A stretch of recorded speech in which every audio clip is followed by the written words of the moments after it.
నమస్తే అండి, నేను మీ గణేష్ని. Welcome to Iris academy. ఈరోజు మనం ఎస్ఎస్సి జీడీ కానిస్టేబుల్కి సంబంధించి పేపర్ ఎక్స్ప్లెనేషన్, జనరల్ స్టడీస్ ఎక్స్ప్లెనేషన్లో భాగంగా మన ముందు షిఫ్ట్ 2 ఉంది. దానికి సంబంధించిన ప్రశ్నలు జవాబులు ఒకసారి చూద్దాం.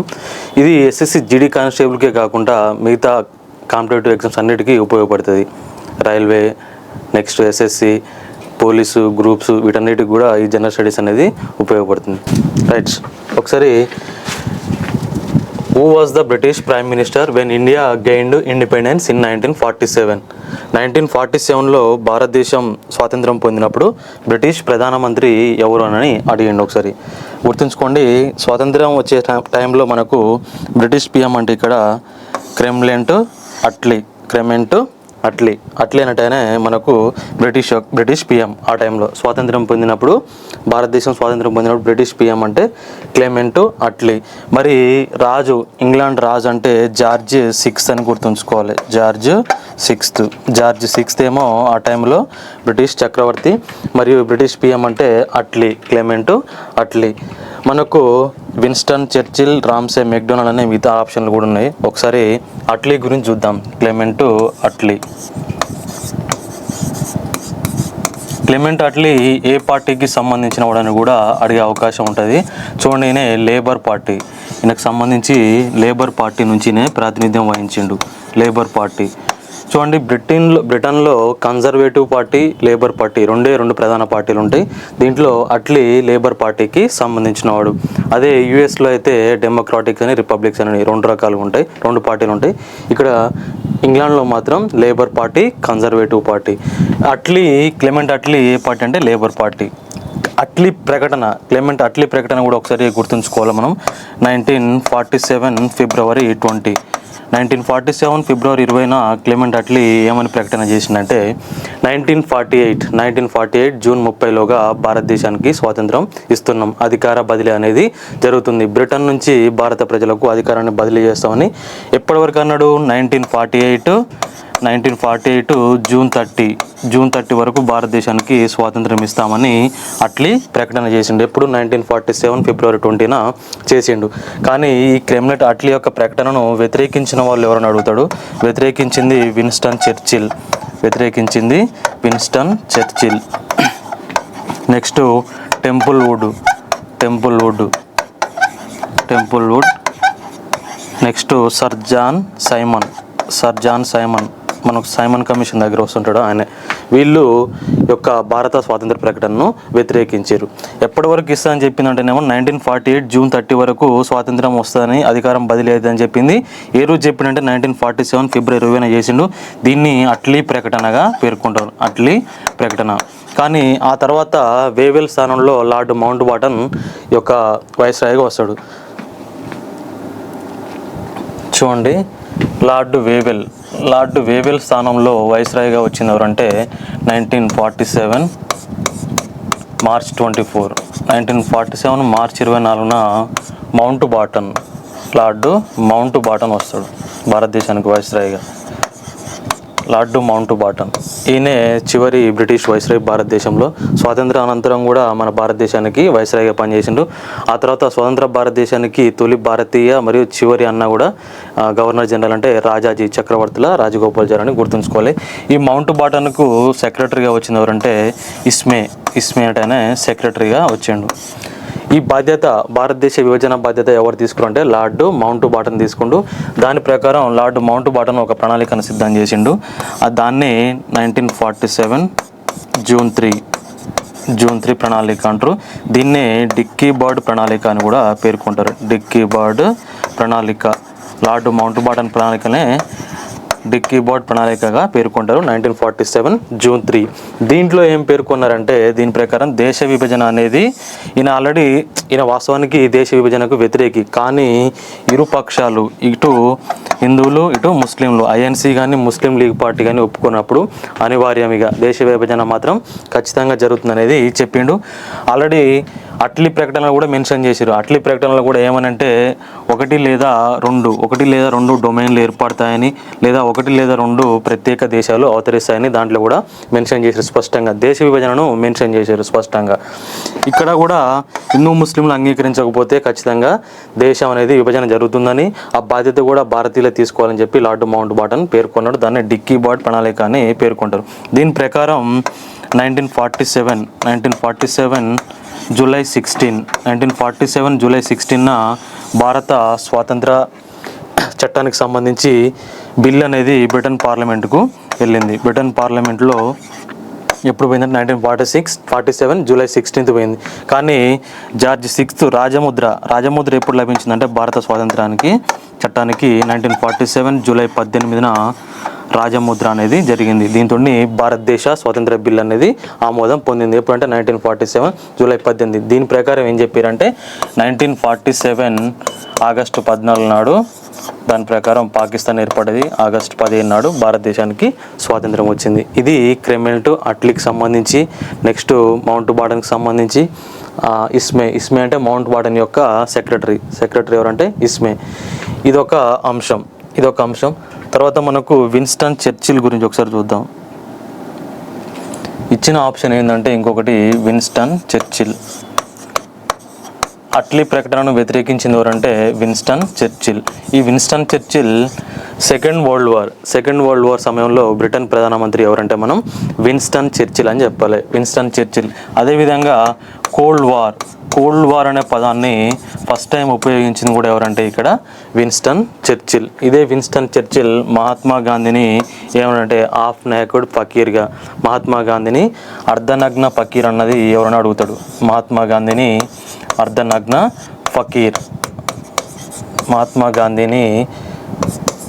అర్ధనగ్న ఫకీర్ అన్నది ఎవరంటే విన్స్టన్ చర్చిల్. క్రెమ్లిన్ అట్లీ ప్రకటనను వ్యతిరేకించిండు. అదేవిధంగా కోల్డ్ వార్ అనే పదాన్ని తొలిసారిగా ఉపయోగించిందంటే విన్స్టన్ చర్చిల్. ఇదే మహాత్మా గాంధీని విన్స్టన్ చర్చిల్ ఏమని పేర్కొన్నాడంటే అర్ధనగ్న ఫకీర్గా పేర్కొన్నాడు.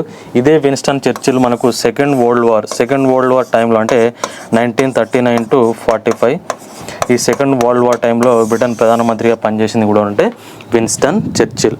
ఇదొక అంశం. Next Ramsay MacDonald. ఇంకొక ఆప్షన్ మనకు రామ్సే మెక్డొనాల్డ్ అని ఉంది. రామ్సే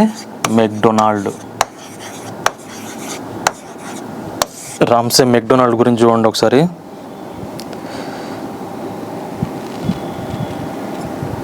ఈ రామ్సే మెక్డొనాల్డ్ మనకు ఇప్పుడు కమ్యూనల్ అవార్డు అని ఉంటుంది. కమ్యూనల్ అవార్డు దగ్గర ఈయన మనకు కనిపిస్తాడు. కమ్యూనల్ అవార్డును ప్రకటించిన బ్రిటన్ పిఎం అంటే రామ్సే మెక్డొనాల్డ్ చెప్పాలి. ఇదే రామ్సే మెక్డొనాల్డ్ మనకు 3 RTCలు జరుగుతాయి, రౌండ్ టేబుల్ కాన్ఫరెన్స్లు జరుగుతాయి. ఆ రౌండ్ టేబుల్ కాన్ఫరెన్స్ జరిపించినప్పుడు కూడా బ్రిటన్ పిఎం అంటే రామ్సే మెక్డొనాల్డ్ అని చెప్పాలి. RTCలు అప్పుడు నెక్స్ట్ కమ్యూనల్ అవార్డు ప్రకటన అప్పుడు రామ్సే మెక్డొనాల్డ్ బ్రిటన్ పిఎం. చూడండి కమ్యూనల్ అవార్డు అంటే ఏంది. RTCలు ఎక్కడ జరిగినాయి అంటే లండన్లో జరిగినాయి. 3 RTCలు రౌండ్ టేబుల్ కాన్ఫరెన్స్ ఎక్కడ జరిగినాయి అంటే లండన్లో జరిగినాయి. సెకండ్ RTC విఫలమైన అనంతరం, రెండవ రౌండ్ టేబుల్ కాన్ఫరెన్స్ విఫలమైన అనంతరం రామ్సే మెక్డొనాల్డ్ లోథియన్ కమిటీ అని ఉంటుంది. లోథియన్ కమిటీ లేదా ఇండియన్ ఫ్రాంచైజ్ కమిటీ అని పేర్కొంటారు. Indian franchise committee, Lothian committee లేదా ఇండియన్ ఫ్రాంచైజ్ కమిటీ. దీని ప్రకారం ఈ కమిటీ ఏదైతే ఆ సమావేశంలో తీసుకున్న నిర్ణయాలను రామ్సే మెక్డొనాల్డ్ కమ్యూనల్ అవార్డుగా ప్రకటించిండు. ఎప్పుడంటే కమ్యూనల్ అవార్డును ప్రకటించింది 1932 ఆగస్టు 16న Britain PM Ramsay MacDonald communal అవార్డును ప్రకటించిండు. మరి ఏంది ఈ కమ్యూనల్ అవార్డు యొక్క ఉద్దేశం ఏంటంటే దీని ప్రకారం దళితులకు 71 ప్రత్యేక నియోజకవర్గాలు కేటాయించబడ్డాయి. 71 ప్రత్యేక నియోజకవర్గాలు దళితులకు ప్రకటించబడ్డాయి. దీన్ని అంగీకరించింది ఎవరంటే అంబేద్కర్ దీనికి ఓకే చెప్పిండు, కానీ గాంధీజీ మాత్రం దీనికి ఒప్పుకోలేదు. దళితులకు ప్రత్యేక నియోజకవర్గాలను కేటాయించడాన్ని గాంధీజీ ఒప్పుకోలేదు. దీంతో 1932 సెప్టెంబర్ 20 1932 సెప్టెంబర్ 20న పూణేలోని ఎర్రవాడ జైలు అని ఉంటుంది. ఈ పూణేలోని ఎర్రవాడ జైల్లో ఆమరణ నిరాహార దీక్షకు దిగింది ఎవరంటే మహాత్మా గాంధీ. ఆమరణ నిరాహార దీక్షకు దిగిండు. ఆ తర్వాత 4 రోజుల అనంతరం ఇక్కడ రాజాజీ చక్రవర్తుల రాజగోపాలాచారి, ఎంసి రాజా, నెక్స్ట్ మదన్ మోహన్ మాలవ్య, ఎంసి రాజా, చక్రవర్తుల రాజగోపాలాచారి. ఈయననే మనం రాజాజీగా పేర్కొంటాం. ఈయనే రాజాజీ ఫార్ములాను 1944లో ప్రకటిస్తాడు. ఈయనే స్వతంత్ర పార్టీకి సంబంధించి మద్రాసులో ముఖ్యమంత్రిగా బాధ్యతలు చేపట్టిండు. ఇది ఒక అంశం. వీళ్ళ యొక్క ప్రోద్బలంతో అంబేద్కర్ ఎవరిని కలిసిందంటే జైల్లో ఉన్న ఎర్రవాడ జైల్లో ఆమరణ నిరాహార దీక్ష చేస్తున్న మహాత్మా గాంధీని కలిసి ఒక ఒప్పందానికి వచ్చారు. ఆ ఒప్పందమే Poona pact.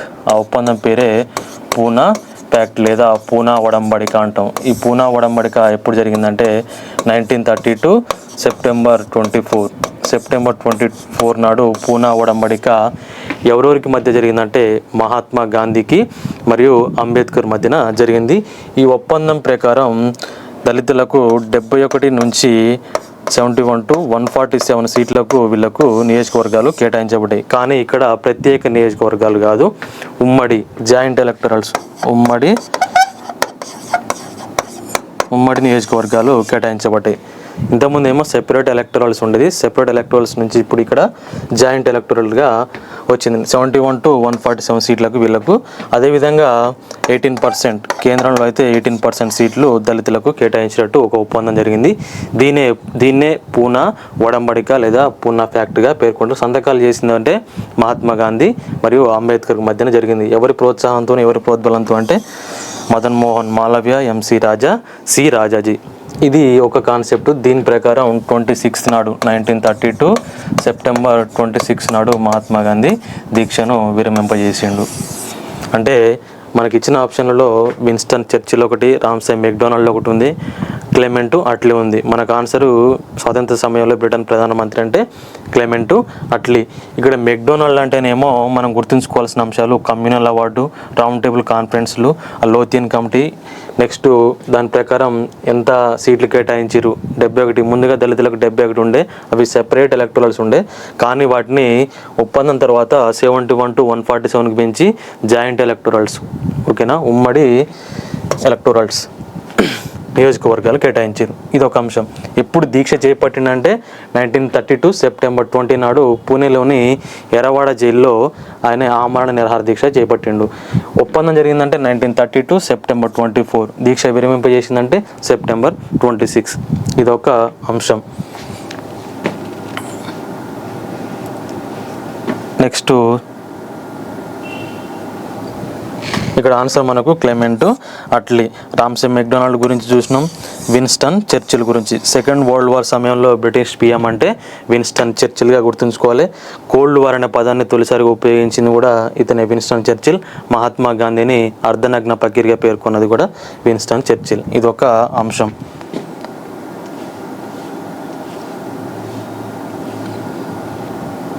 Next, which 5-year plan was the first to be terminated before its completion and why? ఏ పంచవర్ష ప్రణాళిక పూర్తి కాకముందే రద్దు చేయబడింది మరియు ఎందుకు? ఇక్కడ ప్రభుత్వ మార్పు కారణంగా 5వ ప్రణాళిక అనేది దీని యొక్క answer. 5th plan due to A change in government. ఏం జరిగిందంటే ఇప్పుడు 5వ పంచవర్ష ప్రణాళిక గురించి ఒకసారి చూద్దాం. 5వ పంచవర్ష ప్రణాళిక 1974 to 78. వాస్తవానికి 79లో అయిపోవాల్సింది, కానీ రాజకీయ మార్పుల వల్ల, రాజకీయ సంక్షోభం వల్ల 1974 to 78 అంటే ఒక సంవత్సరం ముందుగానే ఈ ప్రణాళిక అనేది రద్దు చేయబడింది. టైం అంటే 1974 to 78. దీన్ని పావర్టీ ప్లాన్గా పేర్కొంటారు. పేదరిక ప్రణాళికగా దేన్ని పేర్కొంటారంటే 5th ప్లాన్ని పావర్టీ ప్లాన్గా పేర్కొంటారు. మరి ఈ ప్రణాళిక సమయంలో ప్రధానమంత్రులు నెక్స్ట్ చైర్మన్గా పనిచేసింది ఎవరంటే దీనికి ఇందిరాగాంధీ, నెక్స్ట్ మొరార్జీ దేశాయ్. ఈ ప్రణాళిక యొక్క రూపకర్త అంటే డిపి ధర్ అని గుర్తుంచుకోవాలి. డిపి ధర్ 5వ పంచవర్ష ప్రణాళిక రూపకర్త అంటే డిపి ధర్. మరి దేనికి ప్రాధాన్యతనిచ్చారంటే ఇక్కడ పేదరిక నిర్మూలన, ప్రాధాన్యత అంటే పేదరిక నిర్మూలన. నెక్స్ట్ ఆర్థిక స్వావలంబన, ఆర్థిక స్వావలంబన. మరి నిర్ణయించిన వృద్ధి రేట్ ఎంత, సాధించిన వృద్ధి రేట్ ఎంత ఒకసారి చూసుకుంటే దీంట్లో 5.6గా ఫస్ట్ నిర్ణయించారు. కానీ ఈ రాజకీయ అనిశ్చితి వల్ల దీన్ని మళ్ళీ 4.4కు కుదించారు. తర్వాత సాధించిన వృద్ధి రేట్ ఎంత అంటే ఇక్కడ 4.8. ఇది విజయం సాధించిన ప్రణాళికగా గుర్తుంచుకోవాలి.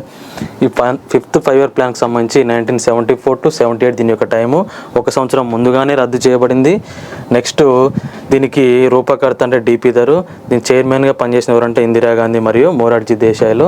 ఇది ఒక అంశం. మరి ఈ 5th ప్లాన్ టైంలో జరిగిన సంఘటనలు, చేపట్టిన కార్యక్రమాలు ఒకసారి చూద్దాం. దీంట్లోనే 1974లో మినిమం నీడ్స్ ప్రోగ్రామ్, కనీస అవసరాల ప్రోగ్రాం, కనీస అవసరాల పథకం, కనీస అవసరాల పథకాన్ని ఎప్పుడు చేపట్టారంటే 1974. దేనిలో భాగంగా అంటే 5th 5 year ప్లాన్లో భాగంగా. నెక్స్ట్ 1975లో మనకు ఐటీడీఏలు అనేవి వచ్చినాయి.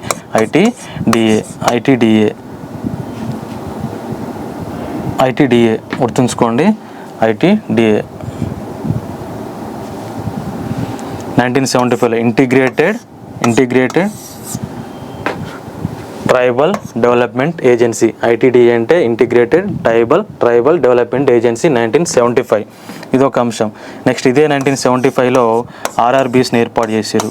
రీజనల్ రూరల్ బ్యాంక్స్ని కూడా ఏర్పాటు చేసిందంటే 1975లోనే.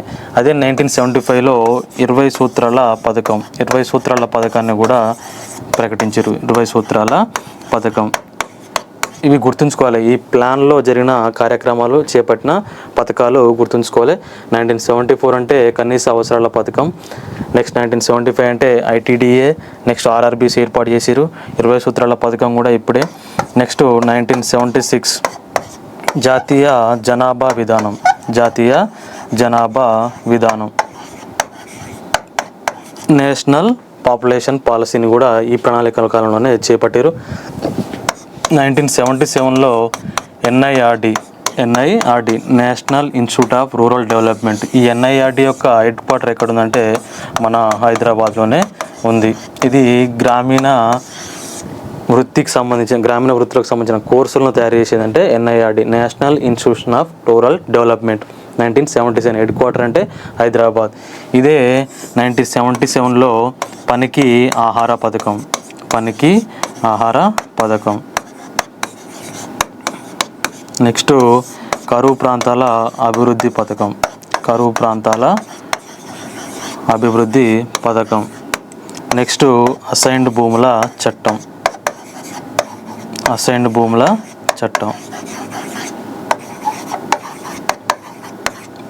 ఇవన్నీ గుర్తుంచుకోవాలి.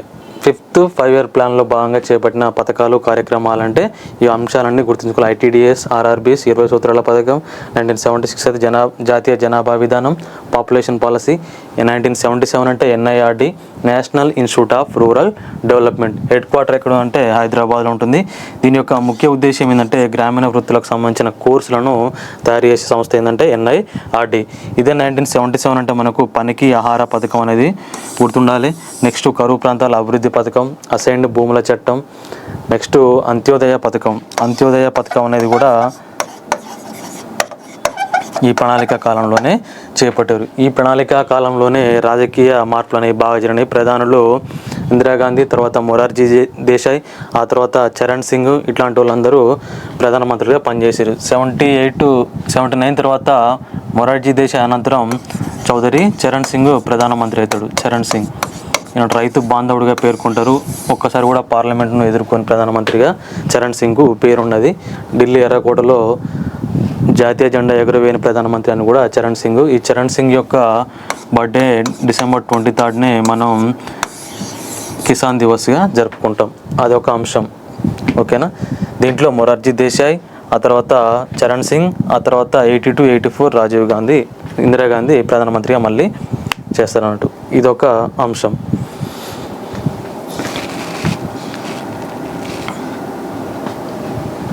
Which chemical is used for whitening or removal of colours of cloth industries?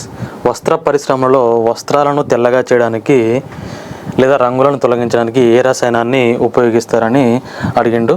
మనకు చూడండి, కాల్షియం ఆక్సీక్లోరైడ్ అనేది మనకి ఇక్కడ ఆన్సర్. Calcium oxychloride. ఈ కాల్షియం ఆక్సీక్లోరైడ్నే మనం CaOCl2 కాల్షియం హైపోక్లోరైట్గా కాల్షియం హైపోక్లోరైట్గా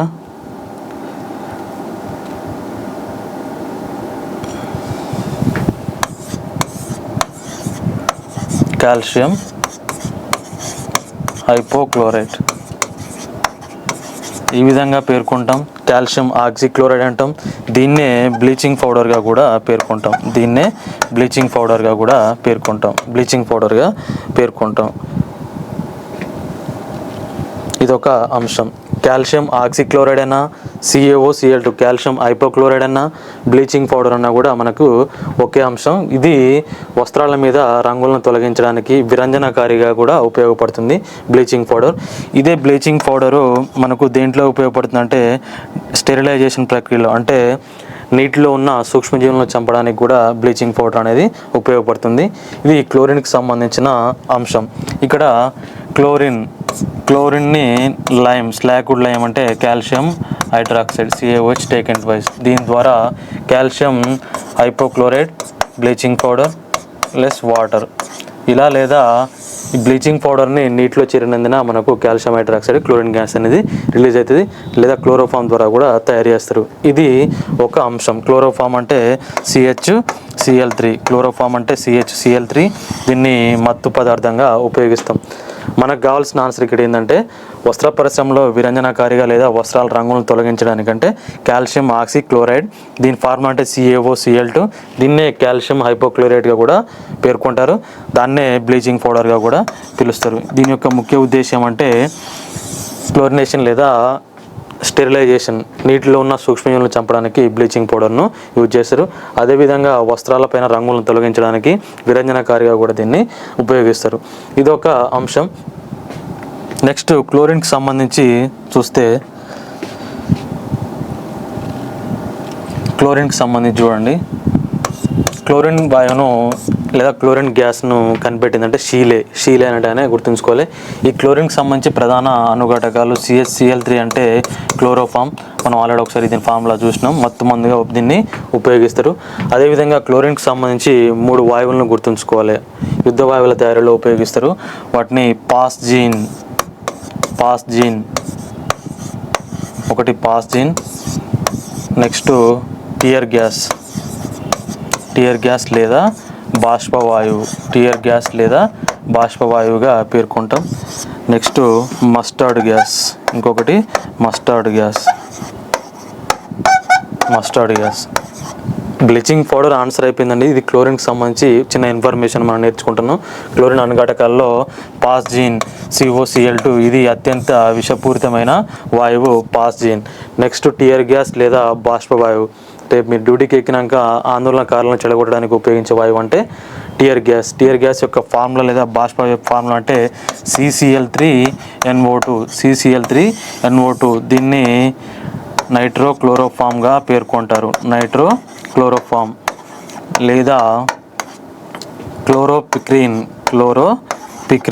క్లోరోపిక్రీన్గా కూడా దీన్ని పేర్కొంటారు. ఫార్ములా అంటే CCl3NO2 tear gas.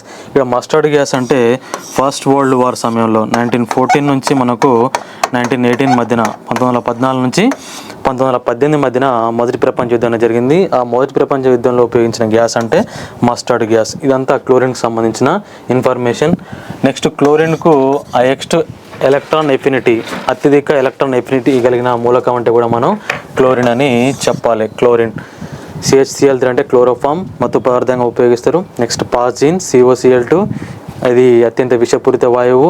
Next tear gas CCl3NO2 లేదా క్లోరోపిక్రిన్, దీన్నే బాష్పవాయువు కూడా అని పేర్కొంటారు. టియర్ గ్యాస్ కన్నీటిని స్రవించే గ్రంథులు అంటే మళ్ళీ లాక్రిమల్ గ్రంథులు. టీయర్స్ ఆఫ్ ఆసెఫ్జా అనే ఒక పుస్తకం రాసింది సరోజిని నాయుడు. ఇక్కడ హైదరాబాద్ రాజ్యంలో మూసీ నదికి భారీగా వరదలు సంభవించినప్పుడు దానికి కారణం నేనే అని దుఃఖిస్తుంటాడు ఆరో నిజాం మీర్ మహబూబ్ అలీ ఖాన్. ఆయన దుఃఖించే విధానాన్ని ఒక పుస్తక రూపంలో తీసుకొచ్చింది ఎవరంటే సరోజిని నాయుడు. ఆమె రాసిన పుస్తకం tears of Asafjah. Tears of Asafjah. Tear gas CCl3NO2. Next కన్నీటిని స్రవించే గ్రంథులు అంటే లాక్రిమల్ గ్రంథులు. ఇక్కడ వరకు గుర్తుంచుకోవాలి, కన్ఫ్యూజ్ కాకుండా. ఇది ఒక ఇన్ఫర్మేషన్. మనకిచ్చిన ఆప్షన్స్ ఇక్కడ calcium oxychloride, calcium hypochlorite, bleaching powder, ఇది ఒక అంశం అయిపోయింది. Next sodium carbonate. Sodium carbonate formula అంటే మనం Na2CO3. Na2CO3. ఈ సోడియం కార్బోనేట్ను మనం ఎక్కడ ఉపయోగిస్తామంటే చాకలి సోడాగా, బట్టల సోడాగా ఉపయోగించేదంటే సోడియం కార్బోనేట్. అదేవిధంగా నీటిలో శాశ్వత కాఠిన్యాన్ని తొలగించడానికి కూడా మనం దీన్ని ఉపయోగిస్తామంటే సోడియం కార్బోనేట్. ఈ సోడియం కార్బోనేట్తోనే మనం గాజు, నెక్స్ట్ సబ్బు, నెక్స్ట్ బోరాక్స్ తయారీలో కూడా దీన్ని ఉపయోగిస్తారు. సబ్బు అంటే స్టీరిక్ యాసిడ్ C17H35COONA, అది సబ్బు. గాజు, సబ్బు, బోరాక్స్ తయారీలో కూడా మనం సోడియం కార్బోనేట్ను ఉపయోగిస్తాం. అదేవిధంగా దీన్ని ఏమని పేర్కొంటామంటే చాకలి సోడా లేదా బట్టల సోడాగా సోడియం కార్బోనేట్ని పేర్కొంటాం. నెక్స్ట్ ఇంకొకటి సోడియం హైడ్రోజన్ కార్బోనేట్ అన్నాడు. Sodium hydrogen carbonate Na2HCO3. Sodium hydrogen carbonate, దీన్ని మనం సోడియం బైకార్బోనేట్గా పేర్కొంటాం. Sodium bicarbonate. దీన్ని మనం బేకింగ్ సోడా లేదా వంట సోడాగా పేర్కొంటాం. ఇది సోడియం బైకార్బోనేట్. ఇది సోడియం కార్బోనేట్, చాకలి సోడా లేదా బట్టల సోడా. Na2CO3 దాని ఫార్ములా. Na2HCO3 అంటే సోడియం బైకార్బోనేట్. ఓన్లీ తేడా H మాత్రమే, గుర్తుంచుకోండి. ఇది ఒక అంశం.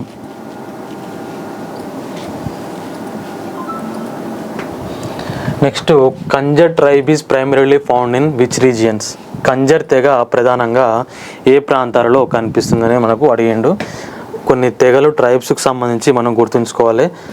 ఇక్కడ ఆన్సరు నార్త్ ఇండియా, ఉత్తర భారతదేశం మరియు పాకిస్తాన్.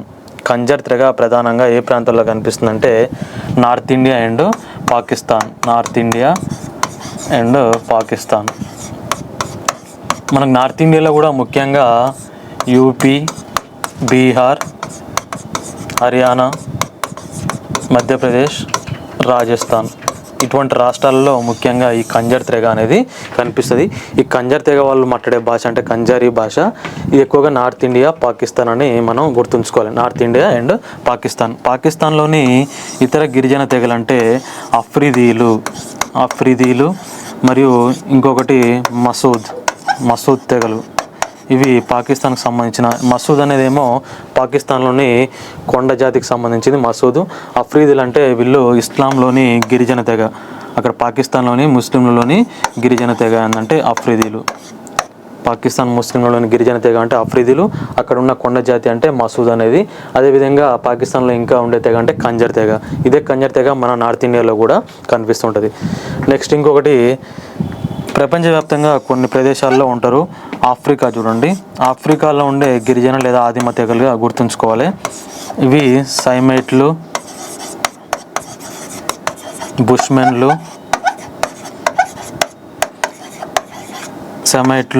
హటంటాట్లు, బుష్మన్లు, ఇట్లాంటి వాళ్ళందరూ ఆఫ్రికాలోని గిరిజన జాతి. ఈ బుష్మెన్లు ప్రధానంగా కలహరి ఎడారిలో ఉండే ప్రధాన గిరిజన తెగ అంటే బుష్మెన్లు, సైమెట్లు, హమెట్లు. వీళ్ళంతా ఆఫ్రికా ఖండానికి సంబంధించిన ఆదిమ తెగలు. నెక్స్ట్ శ్రీలంక, మన పొరుగు దేశమైన శ్రీలంకకు సంబంధించి ఇక్కడ వెడ్డాలు. శ్రీలంకలో అయితే వెడ్డాలు. నెక్స్ట్ ఆఫ్రికా ఇది. నెక్స్ట్ నార్త్ అమెరికాలో అయితే రెడ్ ఇండియన్స్, పిగ్మీలు, ఇట్లాంటి వాళ్ళందరూ నార్త్ ఇండియన్స్లో కనిపిస్తారు. రెడ్ ఇండియన్స్ అంటే నార్త్ అమెరికా, ఉత్తర అమెరికాకు సంబంధించి రెడ్ ఇండియన్స్ అనే గిరిజన జాతిగా ఉంటుంది. నెక్స్ట్ ఆస్ట్రేలియాలో చూస్తే మనం బిడింబులు బిడింబులు, నెక్స్ట్ అబోరిజన్లు ఆస్ట్రేలియా, ఆఫ్రికా, అమెరికా, మన ప్రాంతాల చుట్టుపక్కల ప్రాంతాలలో గిరిజన తెగలు, ఇవి బాగా గుర్తుంచుకోవాలి. ఇంకా మన నార్త్ ఇండియాలో చాలా గిరిజన తెగలు ఉంటాయి. గారో, కాశీ, జయంతియా, లెప్చాలు, లుషాయిలు, ఇవన్నీ గిరిజన తెగలు ఉంటాయి. ఇక్కడ వరకు ఒక ఇన్ఫర్మేషన్. ఇప్పుడు మన ఆన్సర్ ఏంటంటే ఉత్తర భారతదేశం మరియు పాకిస్తాన్లలో ఈ కంజర్ తెగ వాళ్ళనే వాళ్ళు నివసిస్తారు. కంజర్ తెగ. What was the key focus of the first 5-year plan? మొదటి పంచవర్ష ప్రణాళిక యొక్క ముఖ్య ఉద్దేశం ఏమిటి అని అడిగిండు. ఇక్కడ మనం వ్యవసాయ అభివృద్ధి అనేది గుర్తుంచుకోవాలి. ఫస్ట్ 5-year ప్లాన్ దేనికి ప్రాధాన్యతనిచ్చారంటే వ్యవసాయ అభివృద్ధి అండ్ నీటిపారుదలకు ఎక్కువగా ప్రాధాన్యతను ఇచ్చారు. ఒకసారి ప్రణాళిక సంఘం గురించి ఒక చిన్న ఇన్ఫర్మేషన్ చూద్దాం.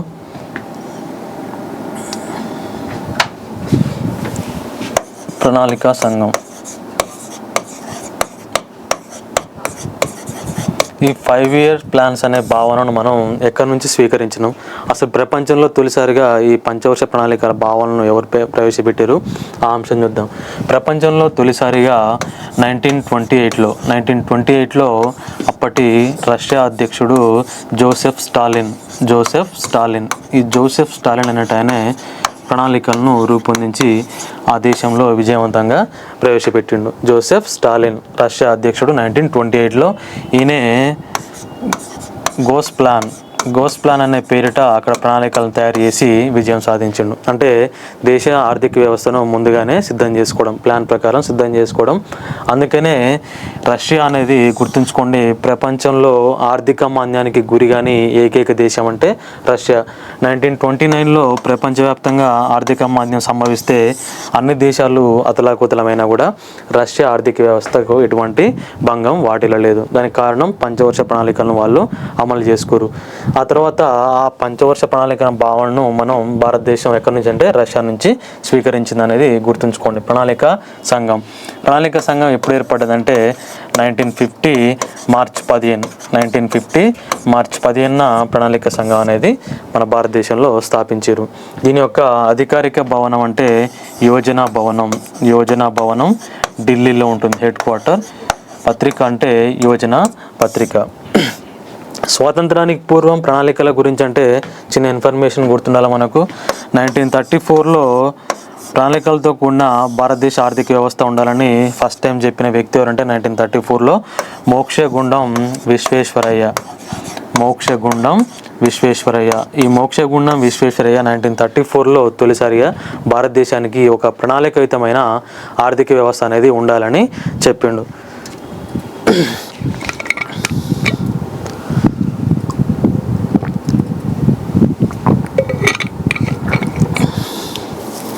1934లో మోక్షగుండం విశ్వేశ్వరయ్య అదేవిధంగా ఒక పుస్తకం కూడా రాస్తాడు, ప్లానుడ్ ఎకానమీ ఫర్ ఇండియా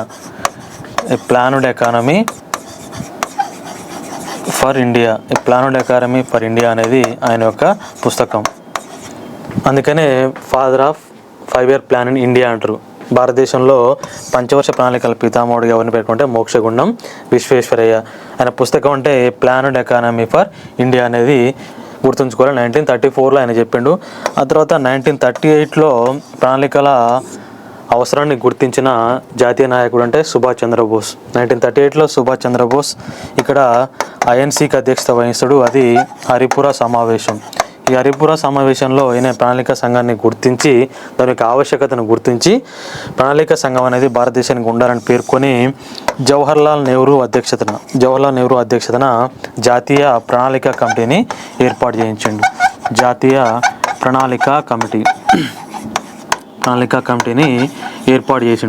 ఏర్పాటు చేయించిందేమో సుభాష్ చంద్రబోస్. ఆ ప్రణాళిక సంఘానికి అధ్యక్షుడిగా పనిచేసిందంటే జవహర్లాల్ నెహ్రూ. అందుకనే ఈయనను పయనీర్ ఆఫ్ ఇండియన్ ప్లానింగ్ అంటారు. ఫాదర్ ఆఫ్ ఇండియన్ ప్లానింగ్ అంటే Mokshagundam Visvesvaraya, Pioneer of Indian planning అంటే జవహర్లాల్ నెహ్రూ. ఎందుకంటే సుభాష్ చంద్రబోస్ ఏర్పాటు చేయించిన జాతీయ ప్రణాళిక సంఘానికి ఆయనే అధ్యక్షత వహించిండు. అదేవిధంగా దానికి కొన్ని మార్పులు చేపట్టిండు. అందుకనే పయనీర్ ఆఫ్ ఇండియన్ ప్లానింగ్ అంటే జవహర్లాల్ నెహ్రూ గుర్తుంచుకోవాలి. ఫాదర్ ఆఫ్ ఇండియన్ ప్లానింగ్ అంటే మోక్షగుండం విశ్వేశ్వరయ్య.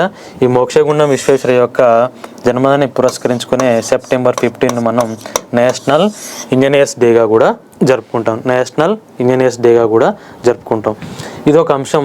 ఈ ప్రణాళిక సంఘానికి మొదటి ప్రణాళిక సంఘానికి చైర్మన్ లేదా అధ్యక్షుడిగా పనిచేసిందంటే జవహర్లాల్ నెహ్రూ. ఆ తర్వాత గుల్జారీలాల్ నందా తాత్కాలికంగా చేసిండు. విటి కృష్ణమాచారి శాశ్వతంగా పనిచేసిండు. ఈ ప్రణాళిక సంఘానికి అపెక్స్ బాడీ ఒకటి ఉంటుంది. అది ఎన్డీసీ 1952లో ఏర్పాటు చేసిన నేషనల్ డెవలప్మెంట్ కౌన్సిల్, జాతీయ అభివృద్ధి మండలి అనేది ఈ ప్రణాళిక సంఘానికి అపెక్స్ బాడీగా ఉంటుంది. దీన్ని రద్దు చేయించింది ఎప్పుడంటే 2014 ఆగస్టు 17న ప్రణాళిక సంఘాన్ని రద్దు చేసిరు. రద్దు చేసి ఈ ప్రణాళిక సంఘం స్థానంలో నీతి ఆయోగ్ను ఏర్పాటు చేసిరు. నీతి ఆయోగ్ను ఏర్పాటు చేసిరు. National institute of transforming India 2015 జనవరి 1 నుంచి ఈ నీతి ఆయోగ్ అనేది పనిచేయడం ప్రారంభించింది. దీనికి కూడా చైర్మన్గా ప్రధానమంత్రి పనిచేస్తుంటాడు. ఓకేనా, ఇది ఒక అంశం. ఇప్పుడు మనం మొదటి ప్రణాళిక కాలం గురించి ఒకసారి చూద్దాం.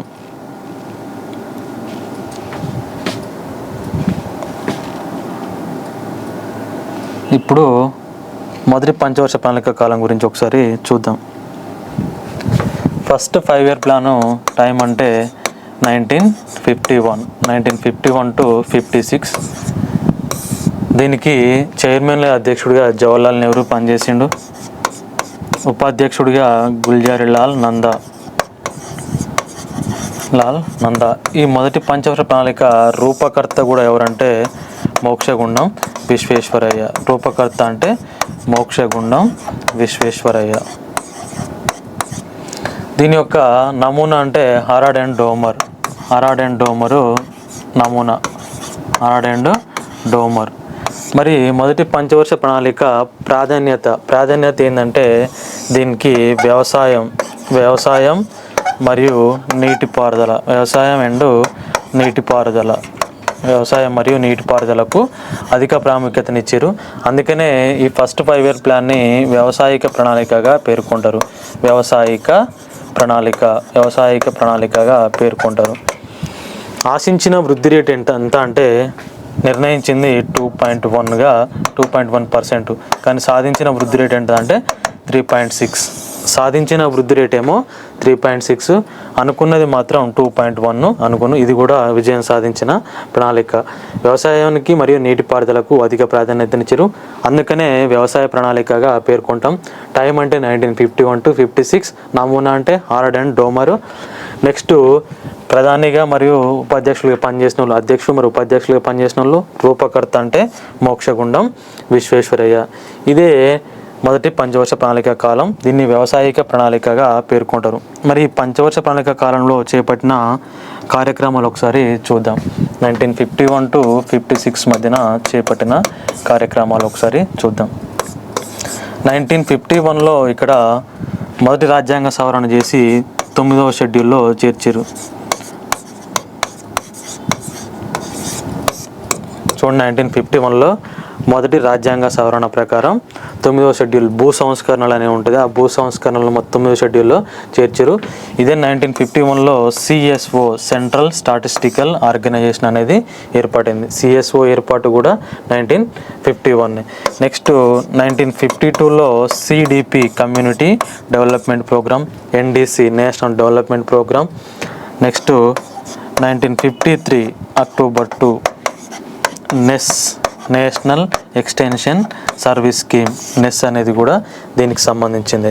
ఇదే పంచవర్ష ప్రణాళిక కాలంలో 1954లో భారత్ మరియు చైనా మధ్యన పంచశీల ఒప్పందం అనేది జరిగింది. 1954లో పంచశీల ఒప్పందం భారత ప్రధాని జవహర్లాల్ నెహ్రూకు మరియు చైనా నుంచి చౌవెన్లై వీళ్ళు పంచశీల ఒప్పందంపై సంతకం చేసి 1954 అది. ఇదే 1955 అంటే మనం ఎస్బీఐ స్టేట్ బ్యాంక్ ఆఫ్ ఇండియాను ఏర్పాటు చేసింది ఎప్పుడంటే 1955లో. ఇదే 1955లో 1955 డిసెంబర్ 10 నాడు నాగార్జున సాగర్కి శంకుస్థాపన చేపట్టేది. 1955 డిసెంబర్ 10న ఏ బహుళార్థక సాధక ప్రాజెక్ట్ని ప్రారంభించారంటే నాగార్జున సాగర్. 1955 డిసెంబర్ 10న దీనికి శంకుస్థాపన అనేది జరిపించారు. ఇదే డిసెంబర్ 10 అంటే మనం మళ్ళీ అంతర్జాతీయ మానవ హక్కుల దినోత్సవంగా గుర్తుంచుకోవాలి. మానవ హక్కుల దినోత్సవాన్ని మనం ఎప్పుడు జరుపుకుంటాం అంటే డిసెంబర్ 10. ఇదే 1955 డిసెంబర్ 10 అంటే నాగార్జున సాగర్కు ప్రాజెక్టుకు శంకుస్థాపన అనేది జరిపించారు. ఇది 1955కి మేజర్గా ఈ మొదటి పంచవర్ష ప్రణాళిక కాలంలో చేపట్టిన కార్యక్రమాలు. ఇంకపోతే బహుళార్థక ప్రాజెక్టుల గురించి మాట్లాడుకుంటే Nagarjuna Sagar, next Bhakranangal project, Machkund project, Damodar valley project, ఇవన్నీ మొదటి పంచవర్ష ప్రణాళిక కాలంలో చేపట్టారు. ఇంకొకటి హీరాకుడ్ ప్రాజెక్టు, మహానది పైన హీరాకుడ్ ప్రాజెక్టు, నాగార్జున సాగర్, నెక్స్ట్ బాక్రానంగల్, మాచ్కండ్, ఇవన్నీ మొదటి పంచవర్ష ప్రణాళిక కాలంలోని ప్రాజెక్టులు. ఇవేమో ఆ టైంలో చేపట్టిన కార్యక్రమాలు, కొన్ని పథకాలు. ఇది మొదటి పంచవర్ష ప్రణాళిక కాలానికి సంబంధించి.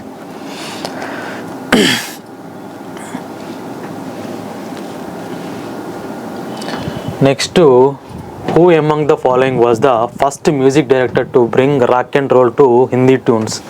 ఈ క్రింది వారిలో ఎవరు రాక్ అండ్ రోల్ను హిందీ బాణీలకు తీసుకొచ్చిన మొదటి సంగీత దర్శకుడు ఎవరు అని అడిగిండు మనకు. చూడండి, ఆర్డి బర్మన్. మనం రాహుల్ దేవ్ బర్మన్ లేదా ఆర్డి బర్మన్ అని అంటాం. ఆర్డి బర్మన్ అంటేనే తొలిసారిగా బాలీవుడ్కి లేదా హిందీ మ్యూజిక్కి రాక్ అండ్ రోల్ను తీసుకొచ్చి పరిచయం చేసిన ఘనత ఎవరికి దక్కుతుందంటే ఆర్డి బర్మన్కు దక్కుతుంది. ఆర్డి బర్మన్ కలకత్తాకు సంబంధించిన వ్యక్తి. రాహుల్ దేవ్ బర్మన్ లేదా మనం ఆర్డి బర్మన్గా ప్రసిద్ధి. ఈయన కలకత్తాకు సంబంధించిన వ్యక్తి. ఈయన 3 ఫిల్మ్ఫేర్ అవార్డులను కూడా గెలుపొందిండు. RD Burman famous music director. ఈయన సినిమా రంగానికి సంబంధించి మ్యూజిక్ ఫీల్డ్లో బెస్ట్ మ్యూజిక్ డైరెక్టర్గా 3 ఫిల్మ్ఫేర్ అవార్డులు కూడా గెలుపొందిండు. ఒకటి 1983లో, నెక్స్ట్ 1984లో, నెక్స్ట్ 1995లో. చూడండి, సనమ్ తేరీ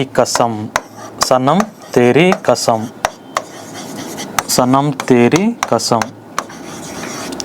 ఆ సినిమాకు గాను first time Filmfare award best music డైరెక్టర్గా సనమ్ తేరీ కసం. నెక్స్ట్ 1984లో మౌసం సినిమాకు గాను బెస్ట్ మ్యూజిక్ డైరెక్టర్ అవార్డును 1984లో ఫిల్మ్ఫేర్ అవార్డు గెలుపొందింది. 1995లో 1942 ఏ లవ్ స్టోరీ అనే సినిమాకి మ్యూజిక్ డైరెక్టర్గా అవార్డు పొందానంటే ఆర్డి బర్మన్. ఈయనే తొలిసారిగా బాలీవుడ్కి రాక్ అండ్ రోల్ రిథమ్ను ట్యూన్స్ని పరిచయం చేసిండు. ప్రముఖ పాట దమ్మారో దమ్, దానికి సంబంధించి కూడా మ్యూజిక్ డైరెక్టర్ అంటే ఆర్డి బర్మన్ సృష్టి. దమ్మారో దమ్ కూడా ఎవరిదంటే ఆర్డి బర్మన్కు సంబంధించింది. దమ్మారో దమ్.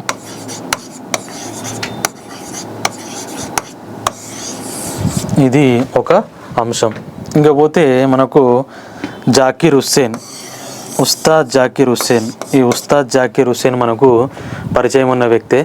మనం ఎక్కడ చూసినామంటే ఈయనను తాజ్మహల్ టీ యార్డ్కు సంబంధించి తబలా వాయిస్తూ ఒక పిల్లోడు ముందు ఉంటాడు. జీ హుజూర్ అనుకుంటా. ఆ తాజ్మహల్ టీకి బ్రాండ్ అంబాసిడర్గా పనిచేసింది ఎవరంటే ఉస్తాద్ జాకీర్ హుస్సేన్. నెక్స్ట్ అల్లా రకా ఖాన్, శాంతి ప్రసాద్, ఇట్లాంటి వాళ్ళందరూ దేనికి సంబంధించిన ప్రముఖ వాయిద్య కళలు అంటే తబలా. జాకీర్ హుస్సేన్ అంటే మనకు తబలా వాయిద్యం అనేది గుర్తుకు రావాలి.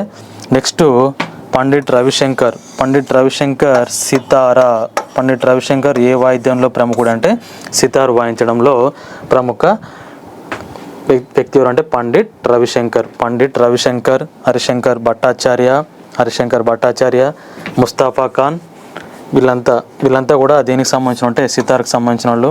ఈ సితారా, తబలా, నెక్స్ట్ రుద్రవీణ ఇట్లాంటి వాయిద్యాలను మొత్తం భారతదేశంలో ప్రవేశపెట్టిన వ్యక్తి ఎవరంటే ఢిల్లీ సుల్తాన్ల కాలం నాటి అమీర్ ఖుస్రూ సితారా, రుద్రవీణ ఇట్లాంటి పరికరాలను కనిపెట్టింది ఎవరంటే అమీర్ ఖుస్రూ. ఈ రవిశంకర్ దేంట్లో ప్రసిద్ధి అంటే పండిట్ రవిశంకర్ సితార్ వాయించడంలో ప్రసిద్ధి. నెక్స్ట్ హరిప్రసాద్ చౌరాసియా ఫ్లూట్ లేదా వేణువు వాయించడంలో హరిప్రసాద్ చౌరాసియా అనటనే ప్రముఖ వ్యక్తి. హరిప్రసాద్ చౌరాసియాతో పాటు లింగమ్మని, పన్నాలాల్ ఘోష్, నెక్స్ట్ ఆర్ రమణి, పన్నాలాల్ ఘోష్, లింగమ్మని, హరిప్రసాద్ చౌరాసియా వీళ్ళంతా ఫ్లూట్ వేణువు వాయిద్యకారులు, ప్రసిద్ధి చెందిన వాళ్ళు గుర్తుంచుకోవాలి. నెక్స్ట్ ఆర్డి బర్మన్ అంటే rock and roll music. Hariprasad Chaurasia. Zakir Hussain అంటే తబలా, అల్లారా కాకా అని కూడా తబలా. ఇదే జాకీర్ హుస్సేన్ మనకు తాజ్మహల్ బ్రోక్ బ్యాండ్ టీ అని ఉంటుంది, దానికి యాడ్ కూడా చేసిండు, బ్రాండ్ అంబాసిడర్గా పనిచేసిండు. ఇది ఒక అంశం.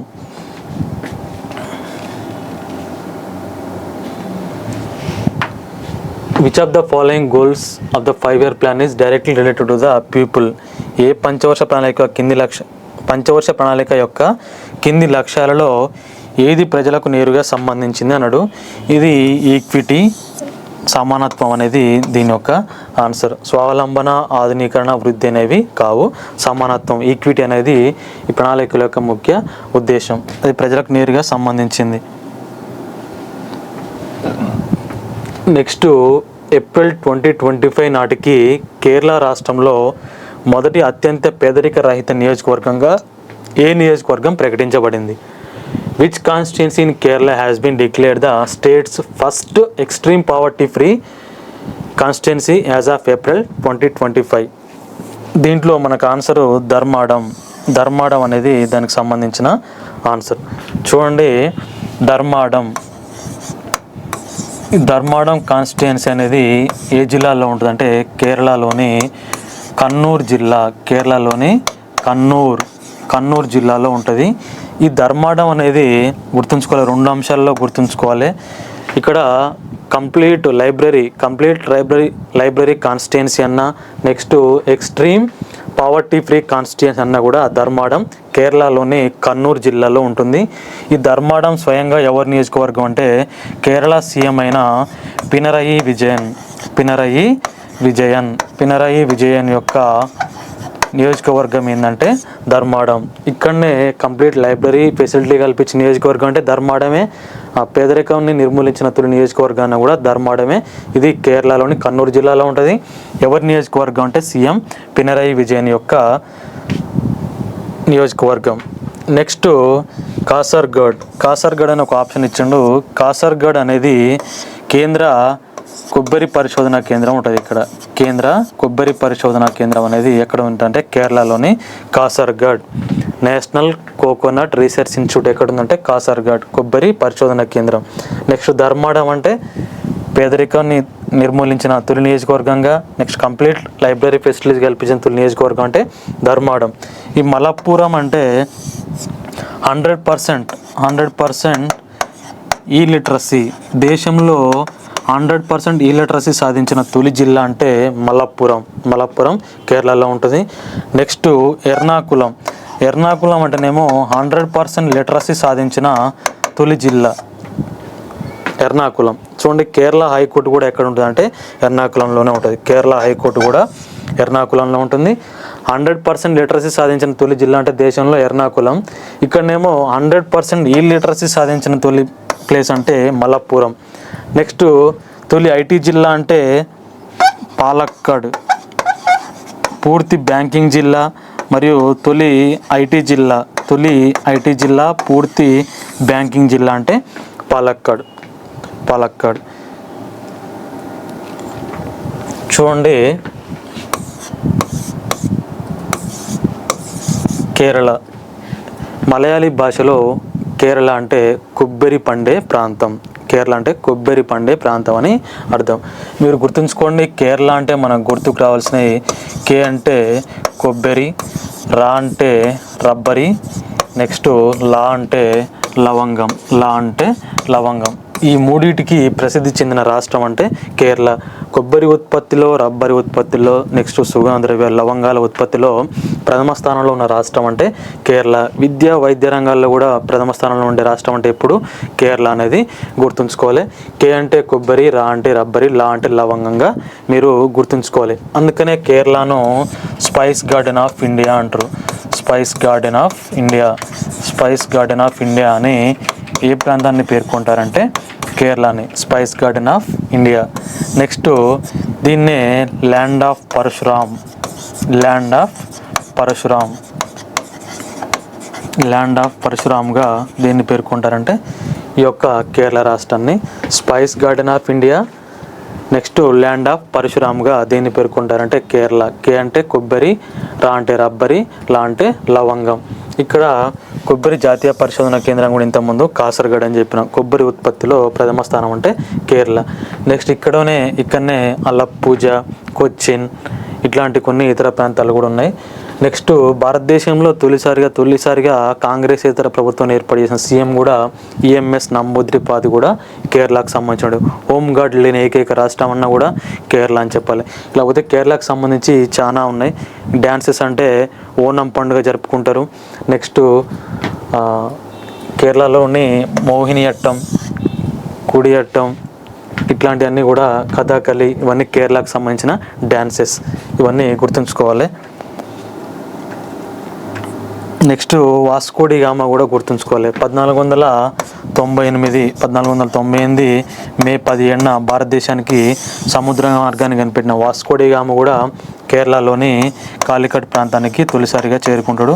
ఈ కాలికట్ ప్రాంతాన్ని ప్రస్తుతం కోజికోడ్గా మనం పేర్కొంటున్నాం. కోజికోడ్గా గుర్తుంచుకోవాలి.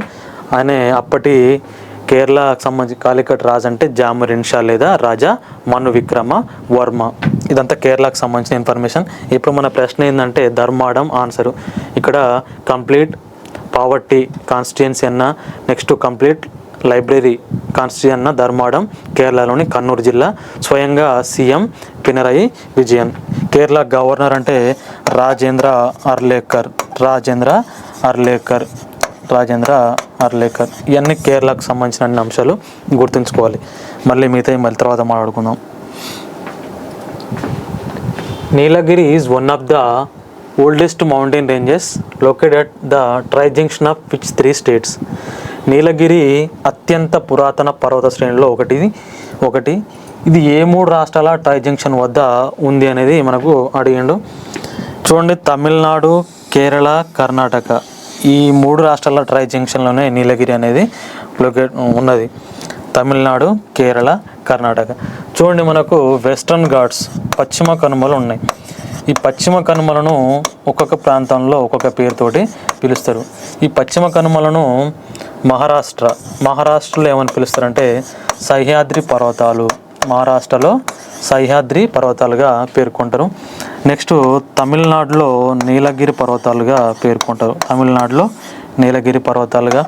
నెక్స్ట్ కేరళలో అన్నామలై. Next cardamom. అంటే పశ్చిమ కనుమలకు ఒక్కొక్క రాష్ట్రంలో ఒక్కొక్క విధంగా పేర్కొంటారు. మహారాష్ట్రలో సహ్యాద్రి పర్వతాలు అంటారు, తమిళనాడులో నీలగిరులు అంటారు, కేరళలో అన్నామలై, నెక్స్ట్ కార్డమం. కేరళలో అన్నామలై, కార్డమం యాలకుల కొండలను అని పేర్కొంటారు. ఇక్కడ చూడండి, నీలగిరి ఇక్కడ మనకు పాల్ఘాట్ కనుమ అని ఉంటుంది. ఈ పాల్ఘాట్ కనుమకు ఉత్తర దిశలో ఉన్నది ఏంటంటే నీలగిరి. ఇక్కడనే మనకు ఇక్కడున్న వేసవిడిది కేంద్రం అంటే ఊటీ లేదా ఉదక మండలం. ఇక్కడ 1916లో హోమ్ రూల్ ఉద్యమం జరుగుతుంది. ఆ హోమ్ రూల్ ఉద్యమం సమయంలో అన్బిసెంట్ను ఎక్కడ అరెస్ట్ చేశారంటే కూడా మనం ఊటీ లేదా ఉదక మండలం అని చెప్పాలి. ఆ తర్వాత ఆమె అరెస్టును ఖండించి విడుదల చేయాల్సిందిగా అప్పటి అమెరికా అధ్యక్షుడు వుడ్రో విల్సన్ ఆమెను అక్కడ అధికారులను హెచ్చరించిండు. ఆమెను విడిచిపెట్టాల్సిందిగా వుడ్రో విల్సన్ ఆమెకు సపోర్ట్ చేసిండు. నెక్స్ట్ ఇక్కడ నీలగిరి కొండల్లో ఉన్న వేసవిడిది కేంద్రం అంటే ఊటీ లేదా ఉదక మండలం అని గుర్తుంచుకోవాలి. నెక్స్ట్ ఇక్కడ నీలగిరి కొండల్లో అతి ఎత్తైన శిఖరం అని అడుగుతాడు మనకు ఒక్కోసారి. ఇక్కడ దోడబెట్ట అని ఉంటుంది.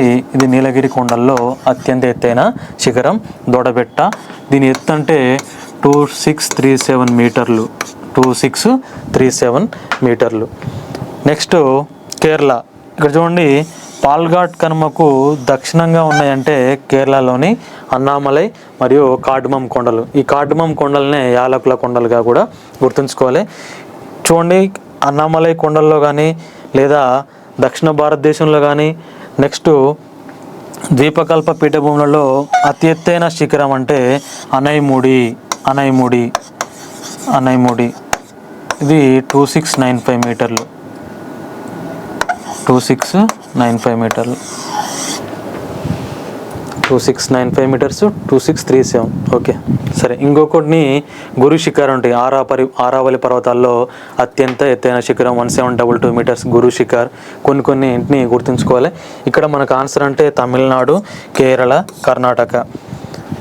నీలగిరి బయోస్పియర్ రిజర్వ్ కూడా ఉంటుంది మనకు. నీలగిరి బయోస్పియర్ రిజర్వ్ కూడా ఉంటాయి. మొత్తం బయోస్పియర్ రిజర్వ్లు అంటే మనకు 18 బయోస్పియర్ రిజర్వ్లు ఉంటాయి. నందాదేవి, నీలగిరి అట్లా బయోస్పియర్ రిజర్వ్లు ఉంటాయి. మొత్తం 18 బయోస్పియర్ రిజర్వులు. నెక్స్ట్ 18వ ప్రస్తుతం జరుగుతున్న లోక్సభ కూడా ఎన్నోదంటే 18వ లోక్సభ. 18 బయోస్పియర్ రిజర్వ్లు ఉన్నాయి. అదేవిధంగా 18th ఆర్టికల్ ఉంటుంది మనకు, రాజబిరుదుల నిషేధం. 18th IPL edition. 18th IPL edition 2025 RCB గెలుపొందింది. నెక్స్ట్ మనకు 18 పురాణాలు ఉంటాయి. 18 శక్తిపీఠాలు ఉంటాయి. 18 శక్తిపీఠాలు ఉంటాయి. ఈ 18 శక్తిపీఠాల్లో తెలంగాణలో ఉన్న శక్తిపీఠం 5వ శక్తిపీఠం అంటే జోగులాంబ గద్వాల.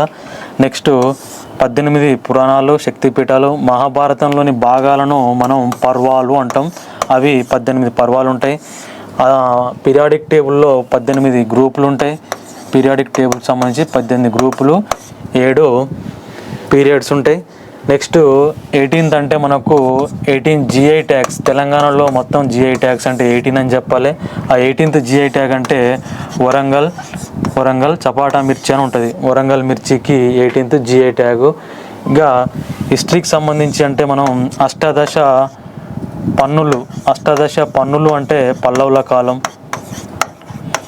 నెక్స్ట్ అష్టాదశ తీర్థులు అనే ఉద్యోగులు కాకతీయుల కాలంలో మరియు తూర్పు చాళుక్యుల కాలంలో ఉంటారు.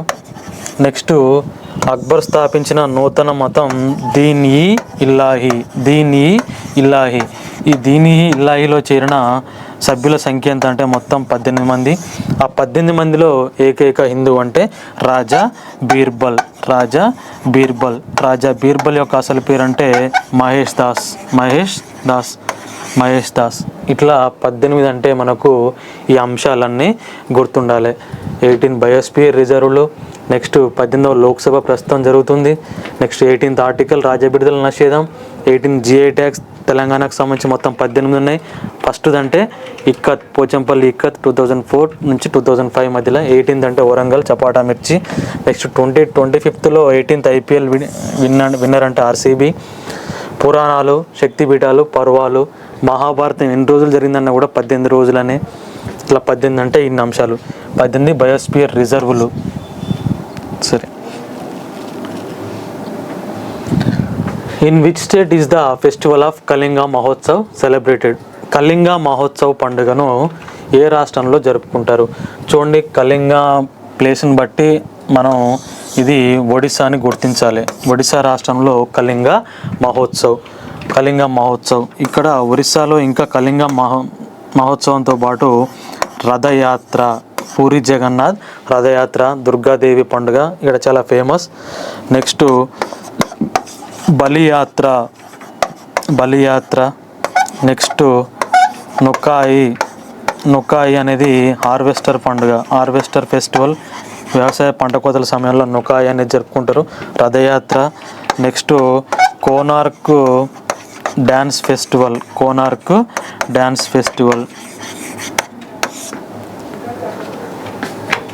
ఉల్లేరియం అనే పండుగ, రథయాత్ర, బలియాత్ర, మకాయి, కోనార్క్ డ్యాన్స్ ఫెస్టివల్, కళింగ మహోత్సవ్ ఇవన్నీ కూడా ఒడిశా రాష్ట్రానికి సంబంధించినవి. ఈ పేరుని బట్టి కూడా చెప్పొచ్చు మనం. కళింగ యుద్ధం క్రీస్తు పూర్వం 261లో కళింగ యుద్ధం మౌర్య సామ్రాజ్యంలో గొప్ప చక్రవర్తి అశోకునికి మరియు కళింగ మల్ల అనంత పద్మనాయక్ అని ఉంటాడు కళింగ సేనాని, వాళ్ళకి మధ్యన జరిగిన యుద్ధమే క్రీస్తుపూర్వం 261 కళింగ యుద్ధం.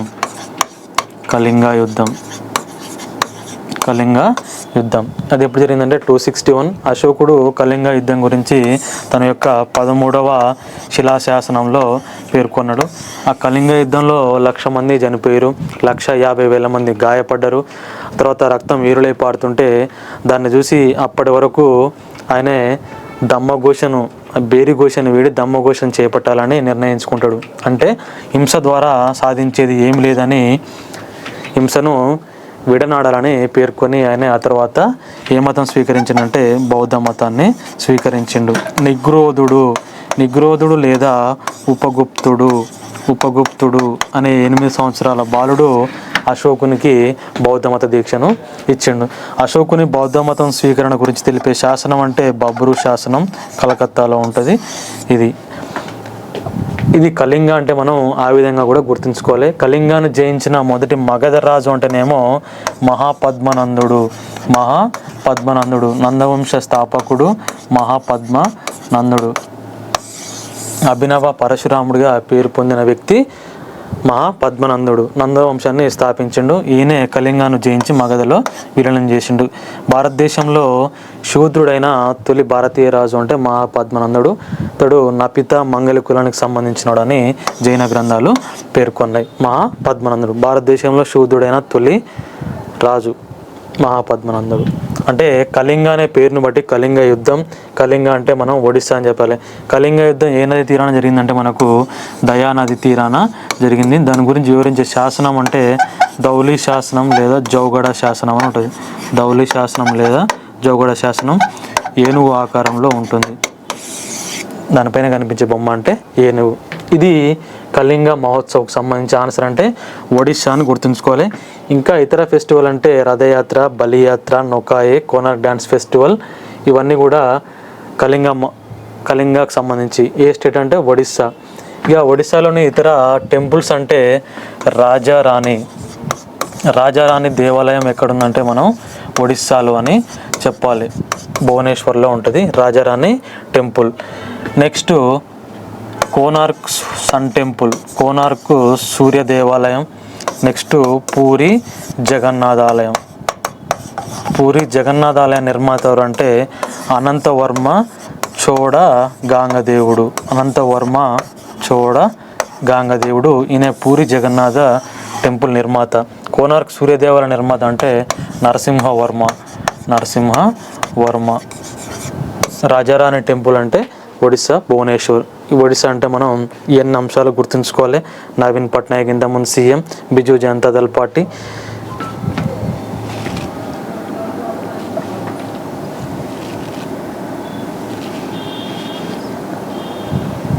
Next which of the given colours is not associated with the judo grades. ఇచ్చిన రంగులలో జూడో గ్రేడ్, ఈ జూడో గ్రేడ్లకు సంబంధించి ఇక్కడ కొన్ని రంగులు ఉంటాయి. కొన్ని బెల్ట్లు ఇస్తారు అన్నట్టు శిక్షణ టైంలో. జూనియర్, సీనియర్ అని ఉంటాయి. దీంట్లో ఉన్నది ఏంటంటే గులాబీ, పింక్ అనేవి ఉండవు. White, next yellow, orange, green, blue, brown, black. ఇది ఆర్డర్. సీనియర్లలో ఒక్కొక్క రేంజ్ ఉంటుంది. White, yellow, orange, green, blue, brown, black బెల్ట్లు అన్నటివి. 6th టీచర్ అని, 10th టీచర్ అని, తర్వాత మాస్టర్ గ్రేడ్లని ఇవన్నీ జూడోకి సంబంధించినవి. ఉండని కలర్ అంటే గులాబీ అనేది ఉండదు. నెక్స్ట్ మిగతా అన్నీ ఉంటాయి. ఆర్డర్ అంటే ఇదిగా గుర్తుంచుకోవాలి.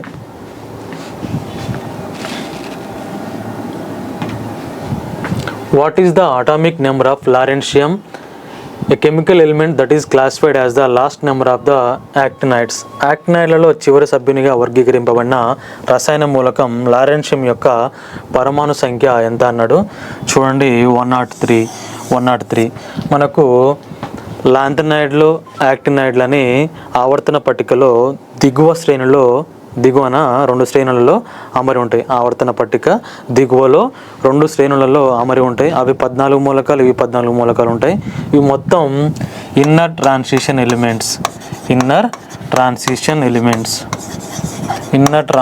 ఎలిమెంట్స్ అంటే అంతర పరివర్తన మూలకాలలో భాగం. ఇక్కడ చూడండి లాంథనైడ్లు అని ఉంటాయి. Next యాక్టినైడ్లు.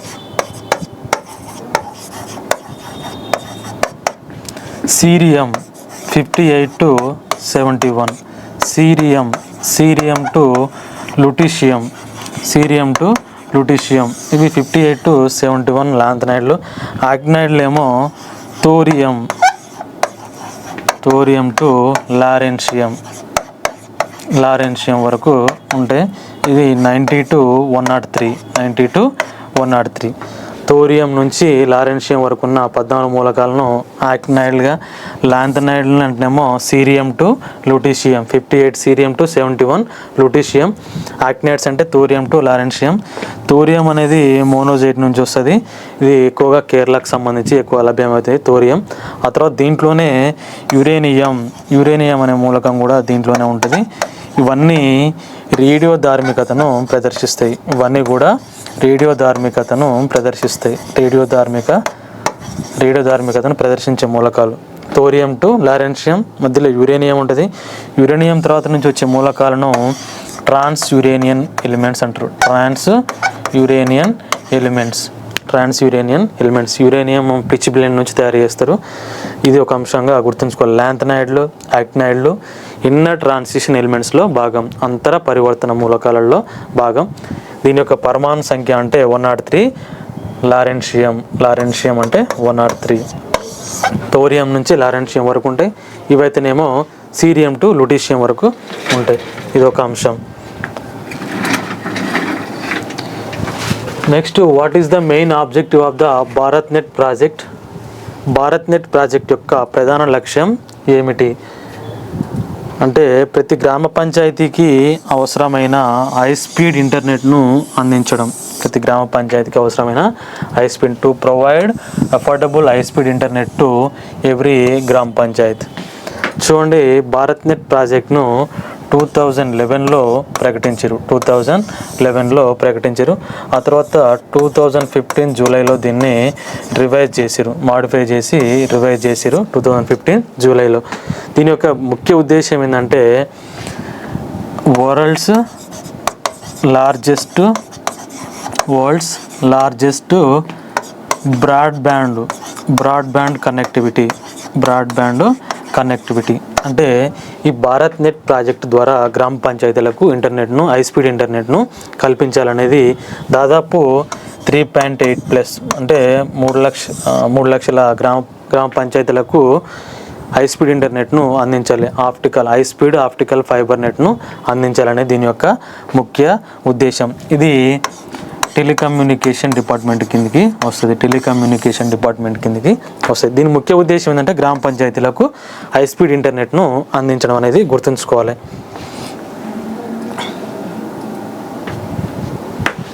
Which of the following rights is considered A component of the right to life and personal Liberty?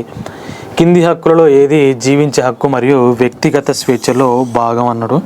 మనకు గోప్యత హక్కు అనేది జీవించే హక్కు మరియు వ్యక్తిగత స్వేచ్ఛలో భాగం. దీనికి సంబంధించి మనకు కేఎస్ పుట్టుస్వామి కేసు కూడా ఒకటి ఉంటుంది. ఈ కేసు గుర్తుంచుకోవాలి. కేఎస్ పుట్టుస్వామి, గోప్యత అనేది వ్యక్తిగత స్వేచ్ఛలో భాగమని సుప్రీంకోర్టు దేంట్లో తీర్పునిచ్చిందంటే KS Puttaswamy versus union of India. ఇది ఏ సంవత్సరంలో వచ్చిందంటే 2017లో వచ్చింది. చూడండి, 21 కిందకి వస్తుంది. జీవించే హక్కు అంటే 21. అత్యవసర పరిస్థితులలో కూడా రద్దు కాని ఆర్టికల్స్ అంటే 2021 అనేది గుర్తుంచుకోవాలి. చట్టం నిర్ధారించిన పద్ధతి జపాన్ నుంచి మనం దాన్ని స్వీకరించినాం. 21A విద్యా హక్కు ఉంటుంది. 21A విద్యా హక్కు అనేది ఉంటుంది. దీని ప్రకారం ఇది ఉమ్మడి జాబితా కిందకి వస్తుంది. 2021 ఆర్టికల్స్ అత్యవసర పరిస్థితుల్లో కూడా రద్దు కావనేది గుర్తుంచుకోవాలి. 20లో 22 అని ఉంటుంది. ఇది ద్వంద్వ శిక్ష నేరం, అంటే ద్వంద్వ శిక్ష నేరం, ఒక శిక్షకు ఎక్కువ సార్లు విచారించే నేరం వేయడం అనేది నేరం అని చెప్పేది, అంటే 20లోనే రెండవది. నెక్స్ట్ 21A అంటే విద్యా హక్కు, జీవించే హక్కు అంటే 21లో భాగం. ఇది 2021 అత్యవసర పరిస్థితుల్లో కూడా రద్దు కావు. గోప్యత హక్కు, జీవించే హక్కు మరియు వ్యక్తిగత స్వేచ్ఛలో భాగమని KS Puttaswamy versus union of ఇండియాలో సుప్రీంకోర్టు తీర్పునిచ్చింది. ఇది ఒక అంశం. ఇకపోతే సమానత్వపు హక్కు, మనకు ప్రాథమిక హక్కులలో భాగంగా సమానత్వపు హక్కు అంటే ఆర్టికల్ 14 to 18 మధ్యన ఉంటుంది. చట్టం ముందు అందరూ సమానులు అనేది ఆర్టికల్ 14. దానికి సంబంధించిన ఈ మొత్తం సమానత్వ హక్కులు ఉంటాయి. వాక్ స్వాతంత్ర హక్కు, స్వాతంత్ర హక్కు అని ఉంటుంది మనకు, అది 19 to 22. దీంట్లో వాక్ స్వాతంత్ర హక్కు, పత్రికా స్వాతంత్ర హక్కు, నెక్స్ట్ స్వేచ్ఛగా వ్యాపారం చేసుకోవడం, స్థిర నివాసం ఏర్పాటు చేసుకోవడం, అవన్నీ వాక్ స్వాతంత్రానికి సంబంధించినవి. ఓకేనా. నెక్స్ట్ ఆస్తి హక్కు, ఆస్తి హక్కుని గురించి మనం ఒకసారి చూసినాం. 1978లో 44వ రాజ్యాంగ సవరణ ద్వారా మొరార్జీ దేశాయ్ ప్రధానమంత్రిగా ఉన్నప్పుడు ఆస్తి హక్కును ప్రాథమిక హక్కుల జాబితా నుంచి తొలగించారు. ఆస్తి హక్కు ప్రస్తుతం చట్టబద్ధమైన హక్కుగా ఉంది 300A. ఇక్కడ మనకు ఆన్సరు గోప్యత హక్కు, రైట్ టు ప్రైవసీ అనేది గుర్తుంచుకోవాలి. Which of the following Vedas is primarily the collection of magical spell and charms to ward off evil spirits and diseases? కింది వేదాలలో ఏది ప్రధానంగా దుష్టశక్తులు మరియు వ్యాధులను పారద్రోలడానికి మంత్రాలు మరియు మంత్రాల సమాహారం అని ఇచ్చిండు. మంత్రతంత్రాల గురించి వచ్చిందంటే అది ఖచ్చితంగా అథర్వణ వేదం అనేది గుర్తుంచుకోండి. మంత్రతంత్రాలు, చీడ పురుగులు, నెక్స్ట్ క్రిమి సంహారక మందులు, భూత ప్రేతాత్మ, నెక్స్ట్ వ్యవసాయం నీటిపారుదల, నెక్స్ట్ గోత్రం, నెక్స్ట్ పట్టాభిషేక మహోత్సవం. ఇవి అన్నీ దేనికి సంబంధించినవి అంటే అథర్వణ వేదాలు. మంత్రతంత్రాలు, చీడ, క్రిమి సంహారక మందులు, భూతాలు, ప్రేతాత్మ, వ్యవసాయం, గోత్రం, పట్టాభిషేక మహోత్సవం, ఇవన్నీ దేంట్లో మొట్టమొదటిసారిగా ప్రస్తావించారంటే అథర్వణ వేదానికి సంబంధించింది. ఈ అథర్వణ వేదాన్ని అనార్యుల గ్రంథంగా పేర్కొంటారు. దీంట్లో మొత్తం 711 శ్లోకాలు ఉంటాయి, 2000 మంత్రాలు ఉంటాయి. 711 శ్లోకాలు, 2000 మంత్రాలు ఉంటాయి. అథర్వణ వేదంలో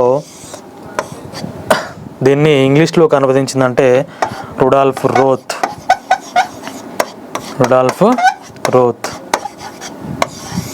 ఇది గుర్తుంచుకోవాలి. ఋగ్వేదం అంటే భారతదేశంలో ప్రపంచంలో మొట్టమొదటి గ్రంథం అంటే ఋగ్వేదం. దీన్ని 1500 సమయంలో రాయబడ్డదని చరిత్రకారులు పేర్కొన్నారు. మనకు వేద నాగరికతను చదువుకునేటప్పుడు ఋగ్వేదం, నెక్స్ట్ మలివేదం అని చదువుకుంటాం.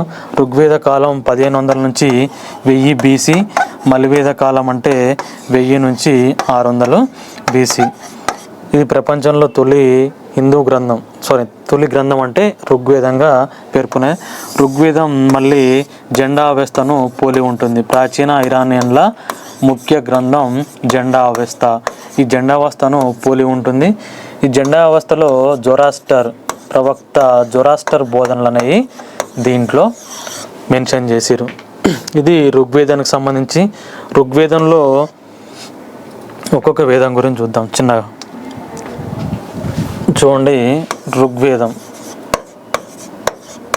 మొత్తం 1000 శ్లోకాలు, 1028 శ్లోకాలు ఉంటాయి. ఋగ్వేదంలో 1028 శ్లోకాలు ఉంటాయి. దీంట్లో 10 మండలాలు ఉన్నాయి. 10 మండలాలు మనం ఎగ్జామ్ పాయింట్ ఆఫ్ వ్యూలో ఎక్కువగా గుర్తుంచుకోవాల్సి అంటే మండలాలు. దీంట్లో మూడో మండలం అనేది గుర్తుంచుకోవాలి. దీంట్లో గాయత్రి మంత్రం మూడో మండలంలో గాయత్రి మంత్రం అనేది ఉంటుంది. ఋగ్వేదంలోని మూడో మండలంలో గాయత్రి మంత్రం ఉంటుంది. ఇది సూర్యాంశ అయిన అంటే సావిత్రీదేవి గౌరవార్థం ఈ యొక్క గాయత్రి మంత్రాన్ని చదువుతారు. ఈ గాయత్రి మంత్రాన్ని సంకలనం చేసింది మరియు మూడో మండలాన్ని సంకలనం చేసింది ఎవరంటే విశ్వామిత్రుడు అనే ముని దీన్ని సంకలనం చేసింది. ఇది ఋగ్వేదంలోని మూడవ మండలం. ఋగ్వేదంలోని ఏడవ మండలం చాలా ఇంపార్టెంట్. ఇది దశరాజ ఘనయుద్ధం గురించి పేర్కొంటుంది. దశరాజ ఘనయుద్ధం. దీంట్లో భరతవంశానికి సంబంధించిన సుధాముడు మరియు ఇక్కడ పురువంశానికి సంబంధించిన పురుకుత్స వీళ్ళిద్దరి మధ్యన దశరాజ ఘనయుద్ధం అనేది జరిగింది. యుద్ధానికి గల కారణం ఏంటంటే ఇక్కడ వశిష్ఠుడు మరియు విశ్వామిత్రుడు. చూడండి, ఈ భరతుడు విశ్వామిత్రుడిని తొలగించి వశిష్ఠుడిని పిఎంగా నియమించుకున్నందుకు ఈ దశరాజ ఘనయుద్ధం అనేది జరిగింది. ఆ యొక్క తొలగించబడిన విశ్వామిత్రుడు పురుకుత్సకు సపోర్ట్ చేసి యుద్ధానికి తెరదీసిరు అన్నట్టు. ఈ యుద్ధంలో ఈ పురుకుత్సకు 10 మంది ఇతర తెగ రాజులు సపోర్ట్ చేసినా కూడా దీంట్లో గెలిచింది ఎవరంటే భరత వంశానికి సంబంధించిన సుధాముడు గెలుపొందిండు. పురుకుత్సకు 10 మంది ఇతర రాజులు సహాయం చేసినప్పటికీ గెలవలేకపోయిండు. దీంట్లో సరే ఇంతవరకు ఒక అంశం గుర్తుంచుకోండి. భరతుడు, సుధాముడు, పురుకుత్స, విశ్వామిత్రుడు. ఆ తర్వాత భరత తెగ మరియు పురు తెగ, ఈ 2 తెగలు కలిసి కురు వంశంగా ఆవిర్భవించినాయి. ఈ కురు వంశానికి సంబంధించిన వాళ్ళే మన కౌరవులు, పాండవులు. ఇది ఒక అంశం. నెక్స్ట్ ఋగ్వేదంలోని 10వ మండలం. ఇది కూడా చాలా ఇంపార్టెంట్. 7వ మండలం, 10వ మండలం బాగా గుర్తుంచుకోవాలి. నెక్స్ట్ 9వ మండలం కూడా ఉంటుంది. 9వ మండలం వృక్షదేవుడైన సోమదేవుని గురించి ఉంటుంది. వృక్షదేవుడైన సోమదేవుని గురించి 9వ మండలంలో ఉంటుంది. 10వ మండలంలో పురుష సూక్త అని ఉంటుంది. 10వ మండలంలో పురుష సూక్త. దీంట్లోనే తొలిసారిగా వర్ణ వ్యవస్థను గురించి పేర్కొన్నారు. వర్ణ వ్యవస్థను దేంట్లో పేర్కొన్నారంటే పురుష సూక్త. దేంట్లో అంటే ఋగ్వేదంలోని 10వ మండలంలో ఉంటుంది. ఈ పురుష సూక్త ప్రకారమే బ్రాహ్మణుడు అంటే బ్రహ్మ యొక్క బావుల నుంచి తల నుండి బ్రాహ్మణుడు, బావుల నుంచి క్షత్రియులు, తర్వాత తొడల నుండి వైశ్యులు, కాళ్ళ నుంచి శూద్రులు ఇట్లా వచ్చిరనేది మొత్తం పురుష సూక్త ప్రకారం వర్ణ వ్యవస్థ అనేది తీసుకొచ్చారు. వర్ణ వ్యవస్థను తొలిసారిగా ఋగ్వేదంలోని 10వ మండలంలో పేర్కొన్నారు. ఇంతవరకు ఇది ఋగ్వేదానికి సంబంధించిన ఇన్ఫర్మేషన్. ఈ ఋగ్వేదాన్ని ఆంగ్లంలోకి అనువదించిందంటే మార్క్స్ ముల్లర్ అనేది గుర్తుంచుకోవాలి. మార్క్స్ ముల్లర్ జర్మనీకి సంబంధించిన ఇండాలజిస్ట్ మార్క్స్ ముల్లర్. ఈయన ఋగ్వేదాన్ని ఇంగ్లీష్లోకి అనువదించండు. ఇదే మార్క్స్ ముల్లర్ ఆర్యులు మధ్యాసియా నుంచి వచ్చిరని పేర్కొన్నాడు. ఆర్యులు మధ్యాసియా ప్రాంతం నుంచి వచ్చిందని పేర్కొన్నది ఎవరంటే మార్క్స్ ముల్లర్. నెక్స్ట్ సామవేదం. చూడండి, సమ అంటేనే మ్యూజిక్. ఇక్కడ సూఫీ తత్వం చదువుకున్నప్పుడు కూడా మనం రక్స్, గజల్స్ ఉంటాయి. అవి సూఫీ తత్వంలో భాగం, మ్యూజిక్ అన్నట్టు. సామ అంటే సంగీతానికి సంబంధించిన వేదం. చరిత్రకారులకు ఉపయోగం లేని వేదం అన్నా కూడా సామవేదం అనే చెప్పాలి. భారతదేశంలో సంగీతంపై రాయబడ్డ తొలి పుస్తకం అంటే సామవేదం అని చెప్పాలి. దీన్ని శివుని యొక్క డమరుకం నుంచి ఆవిర్భవించిందిగా పేర్కొంటారు. ఇది సామవేదం. మంత్రాలు పఠించే వారిని ఉద్గాత్రి లేదా ఉద్గాటర్ అంటారు. ఇది సామవేదానికి సంబంధించింది. సంగీతంపై రాయబడ్డ పుస్తకం అంటే సామవేదం. నెక్స్ట్ అథర్వణ వేదం గురించి మనం చూసినాం. నెక్స్ట్ యజుర్వేదం. ఈ యజుర్వేదం శుక్ల మరియు కృష్ణ అంటే గద్య పద్య భాగాల్లో ఉండే వేదం అంటే యజుర్వేదం. ఇది ఎక్కువగా రిచువల్స్ సంబంధించింది. యజ్ఞయాగాల సమయంలో క్రతువులు నిర్వహించేది ఏంటంటే యజుర్వేదం శుక్ల యజుర్వేదం, కృష్ణ యజుర్వేదంగా ఉంటుంది. ఇదొక అంశం. Next with which sport is the Indian para athlete Parul Parmar was associated?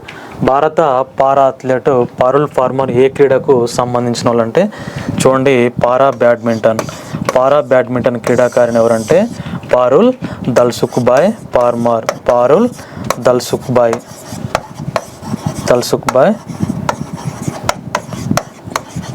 పార్మార్ లేదా పారుల్ దల్సుఖ్భాయ్ పార్మార్. ఈమె గుజరాత్కి సంబంధించిన పారా బ్యాడ్మింటన్ క్రీడాకారిణి. 2009లో ఈమె అప్పటి రాష్ట్రపతి ప్రతిభా పాటిల్ చేతుల మీదుగా అర్జున అవార్డును కూడా స్వీకరించింది. గుజరాత్ ప్రభుత్వం నుంచి ఏకలవ్య అనే అవార్డు కూడా స్వీకరించింది. ఎవరంటే పారుల్ దల్సుఖ్భాయ్ పార్మార్. ఈమె గుజరాత్కి సంబంధించిన పారా బ్యాడ్మింటన్ క్రీడాకారిణి. Para badminton championship గెలుపొందింది.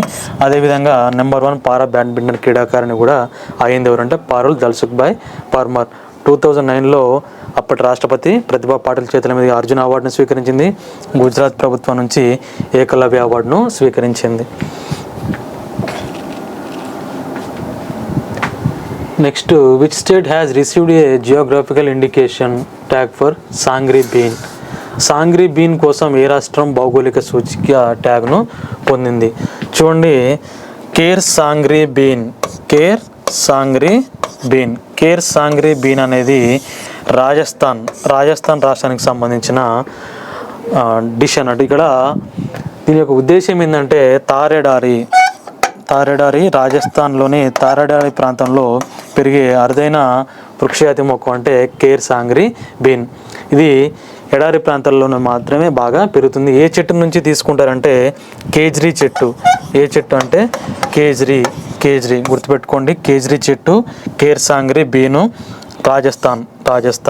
కేజ్రీ మనం K3 అన్నాం. K3 గనులు కూడా రాజస్థాన్లో ఉంటాయి. అవి కాపర్ గనులు, రాగి గనులు సంబంధించింది. ఇక్కడ కేజ్రీ చెట్టు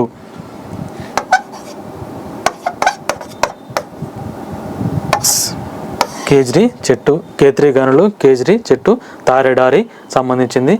అదేవిధంగా రాజస్థాన్కు ఇంకొకటి కూడా 2026 జనవరిలో ఇంకో GI ట్యాగ్ కూడా వచ్చింది. అది నగౌర్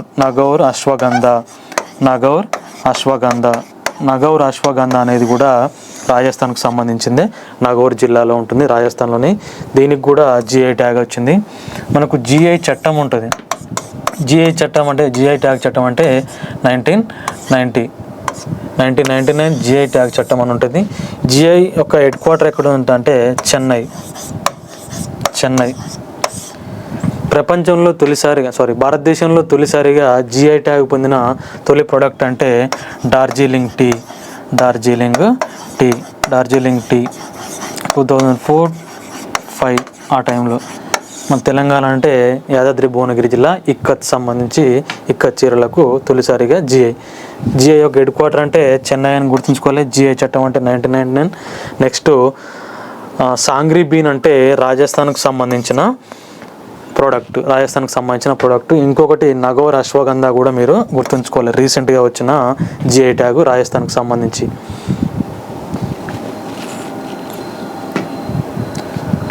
Who among the following has the power to dissolve the legislative assembly of a state? రాష్ట్ర శాసనసభను రద్దు చేసే అధికారం ఈ క్రింది వారిలో ఎవరికి ఉంటుంది? శాసనసభను రద్దు చేసే అధికారం రాష్ట్ర గవర్నర్కు ఉంటుంది. గవర్నర్ ఆఫ్ ద స్టేట్కు ఉంటుంది. చూడండి, గవర్నర్కు కొన్ని శాసనాధికారాలు అన్నిటి ఉంటాయి. గవర్నర్ యొక్క శాసనాధికారాలు ఏంటి ఒకసారి చూద్దాం. గవర్నర్ శాసనాధికారాలు, వాటి ప్రకారం అతడు శాసనసభను రద్దు చేస్తాడు. అధికారాలు 168 ఆర్టికల్ 168 ప్రకారం రాష్ట్ర గవర్నర్ శాసనసభలో అంతర్భాగం. నెక్స్ట్ 171 ఆ తర్వాత 1/6 వంతు మన సభ్యులను నామినేట్ చేస్తాడు. శాసన మండలికి గవర్నర్ 1/6 వంతు సభ్యులను నామినేట్ చేస్తాడు. శాసనసభకు కాదు, ఇది శాసన మండలి. ఆ తర్వాత 174 174 ఆర్టికల్ 174 ప్రకారం రాష్ట్ర గవర్నరు శాసనసభను రద్దు చేసే అధికారం కలిగి ఉంటాడు. శాసనసభను రద్దు చేసే అధికారం మరియు దీర్ఘకాలిక వాయిదా ప్రోరోగ్ చేసే అధికారం కూడా దీర్ఘకాలిక వాయిదా ఏదంటే ఆర్టికల్ 174 ప్రకారం రాష్ట్ర శాసనసభను రద్దు చేసే అధికారం, నెక్స్ట్ రాష్ట్ర శాసనసభను దీర్ఘకాలిక వాయిదా వేసే అధికారం కూడా ఎవరికి ఉంటుందంటే ఆర్టికల్ 174 ప్రకారం గవర్నర్కు ఉంటుంది. ఇక్కడ కేసీఆర్ గవర్నమెంట్ కూడా 2018 ఎలక్షన్లలో ముందస్తు ఎలక్షన్లకు పోయినప్పుడు దాన్ని రద్దు చేసిండు. గవర్నర్ అంటేనే రద్దు చేసిండు. అది ఆర్టికల్ 174. ఇంకా ఇతర శాసనాధికారాలు అంటే ఆర్టికల్ 200, ఆర్టికల్ 213. దీని ప్రకారం శాసనసభ పంపిన బిల్లును గవర్నర్ ఆమోదించాలి, లేకపోతే రాష్ట్రపతికి రిజర్వ్ చేసుకునే అవకాశం ఉంటుంది. ఎగ్జాంపుల్ అంటే GST. 213 అంటే రాష్ట్ర గవర్నర్ ఆర్డినెన్స్ను జారీ చేసే అధికారం. గుర్తుపెట్టుకోవాలి. ఇక్కడ 123 ఆర్టికల్ 123 అంటేనేమో 123 అంటే రాష్ట్రపతి ఆర్డినెన్స్ని జారీ చేసే అవకాశం. ఇక్కడ 213 అంటే గవర్నరు ఆర్డినెన్స్ని జారీ చేసే అధికారం. నెక్స్ట్ 312 అంటే అది అఖిల భారత సర్వీసుల ఏర్పాటు, అది రాజ్యసభకున్న ప్రత్యేక అధికారం. ఇదొక అంశం, ఇట్లా గుర్తుంచుకోవాలి. ఇప్పుడు ఆర్టికల్ 174 ప్రకారం శాసనసభ రద్దు చేసే అధికారం, దీర్ఘకాలిక వాయిదా వేసే అధికారం ఎవరికి ఉంటుందంటే రాష్ట్ర governor. Padma Shri awardee Shobhana Narayan is associate which Indian classical dance form. Padma Shri award గ్రహీత శోభన నారాయణ్ ఏ భారతీయ శాస్త్రీయ నృత్య రూపంతో సంబంధం కలిగి ఉన్నారు? శోభన్ నారాయణ్ అన్న ఒకటే. ఇక్కడ ఆన్సర్ వచ్చేసి మనకు కథక్. కథక్ నృత్యంలో ప్రావీణ్యం కలిగి ఉన్న వాళ్ళు ఎవరంటే శోభన్ నారాయణ. ఈ శోభన్ నారాయణ వెస్ట్ బెంగాల్కి సంబంధించిన వ్యక్తి. ఈమెకు 1992లో పద్మశ్రీ, 1999, 2000 సంవత్సరంలో నెక్స్ట్ బీహార్ గవర్నమెంట్ యొక్క రాష్ట్రీయ సమ్మాన్ 1992లో పద్మశ్రీ. నెక్స్ట్ 1999, 2000 సంవత్సరంలో సంగీత నాటక అకాడమీ అవార్డు, రాష్ట్రీయ సమ్మాన్, బీహార్ రాష్ట్రీయ సమ్మాన్ అవార్డులు కూడా వచ్చింది ఎవరికంటే శోభన్ నారాయణ. ఈమె కథక్ నృత్యంలో ప్రసిద్ధి చెంది దేశ విదేశాల్లో అనేక డ్యాన్స్ పర్ఫార్మెన్స్ అనేటివి చేసింది.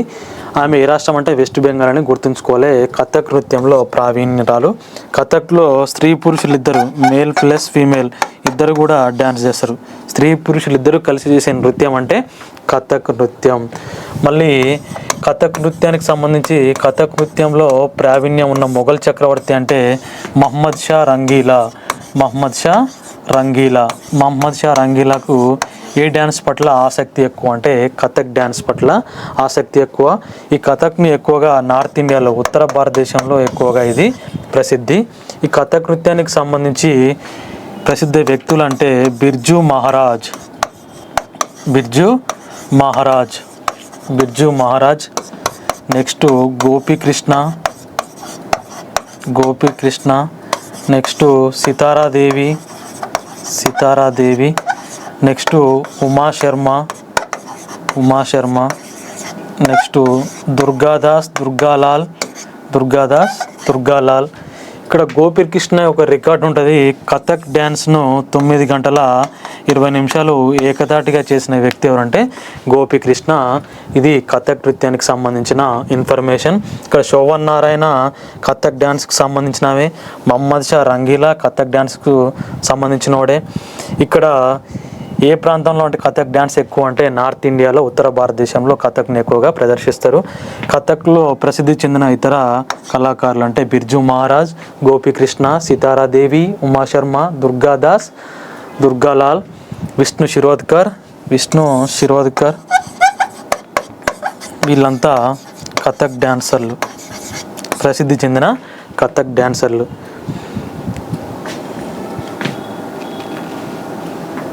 Next, which of the following is the state religion of Bangladesh as per the constitution of Bangladesh. Bangladesh రాజ్యాంగం ప్రకారం క్రింది వాటిలో ఏది బంగ్లాదేశ్ రాష్ట్ర మతం? చూడండి, బంగ్లాదేశ్ తూర్పు పాకిస్తాన్గా ఉండే ఆ తూర్పు పాకిస్తానే ఆ తర్వాత 1971 డిసెంబర్ 16 తూర్పు పాకిస్తాన్ బంగ్లాదేశ్గా అవతరించింది. గుర్తుంచుకోండి, బంగ్లాదేశ్ జాతిపిత అంటే షేక్ ముజీబుర్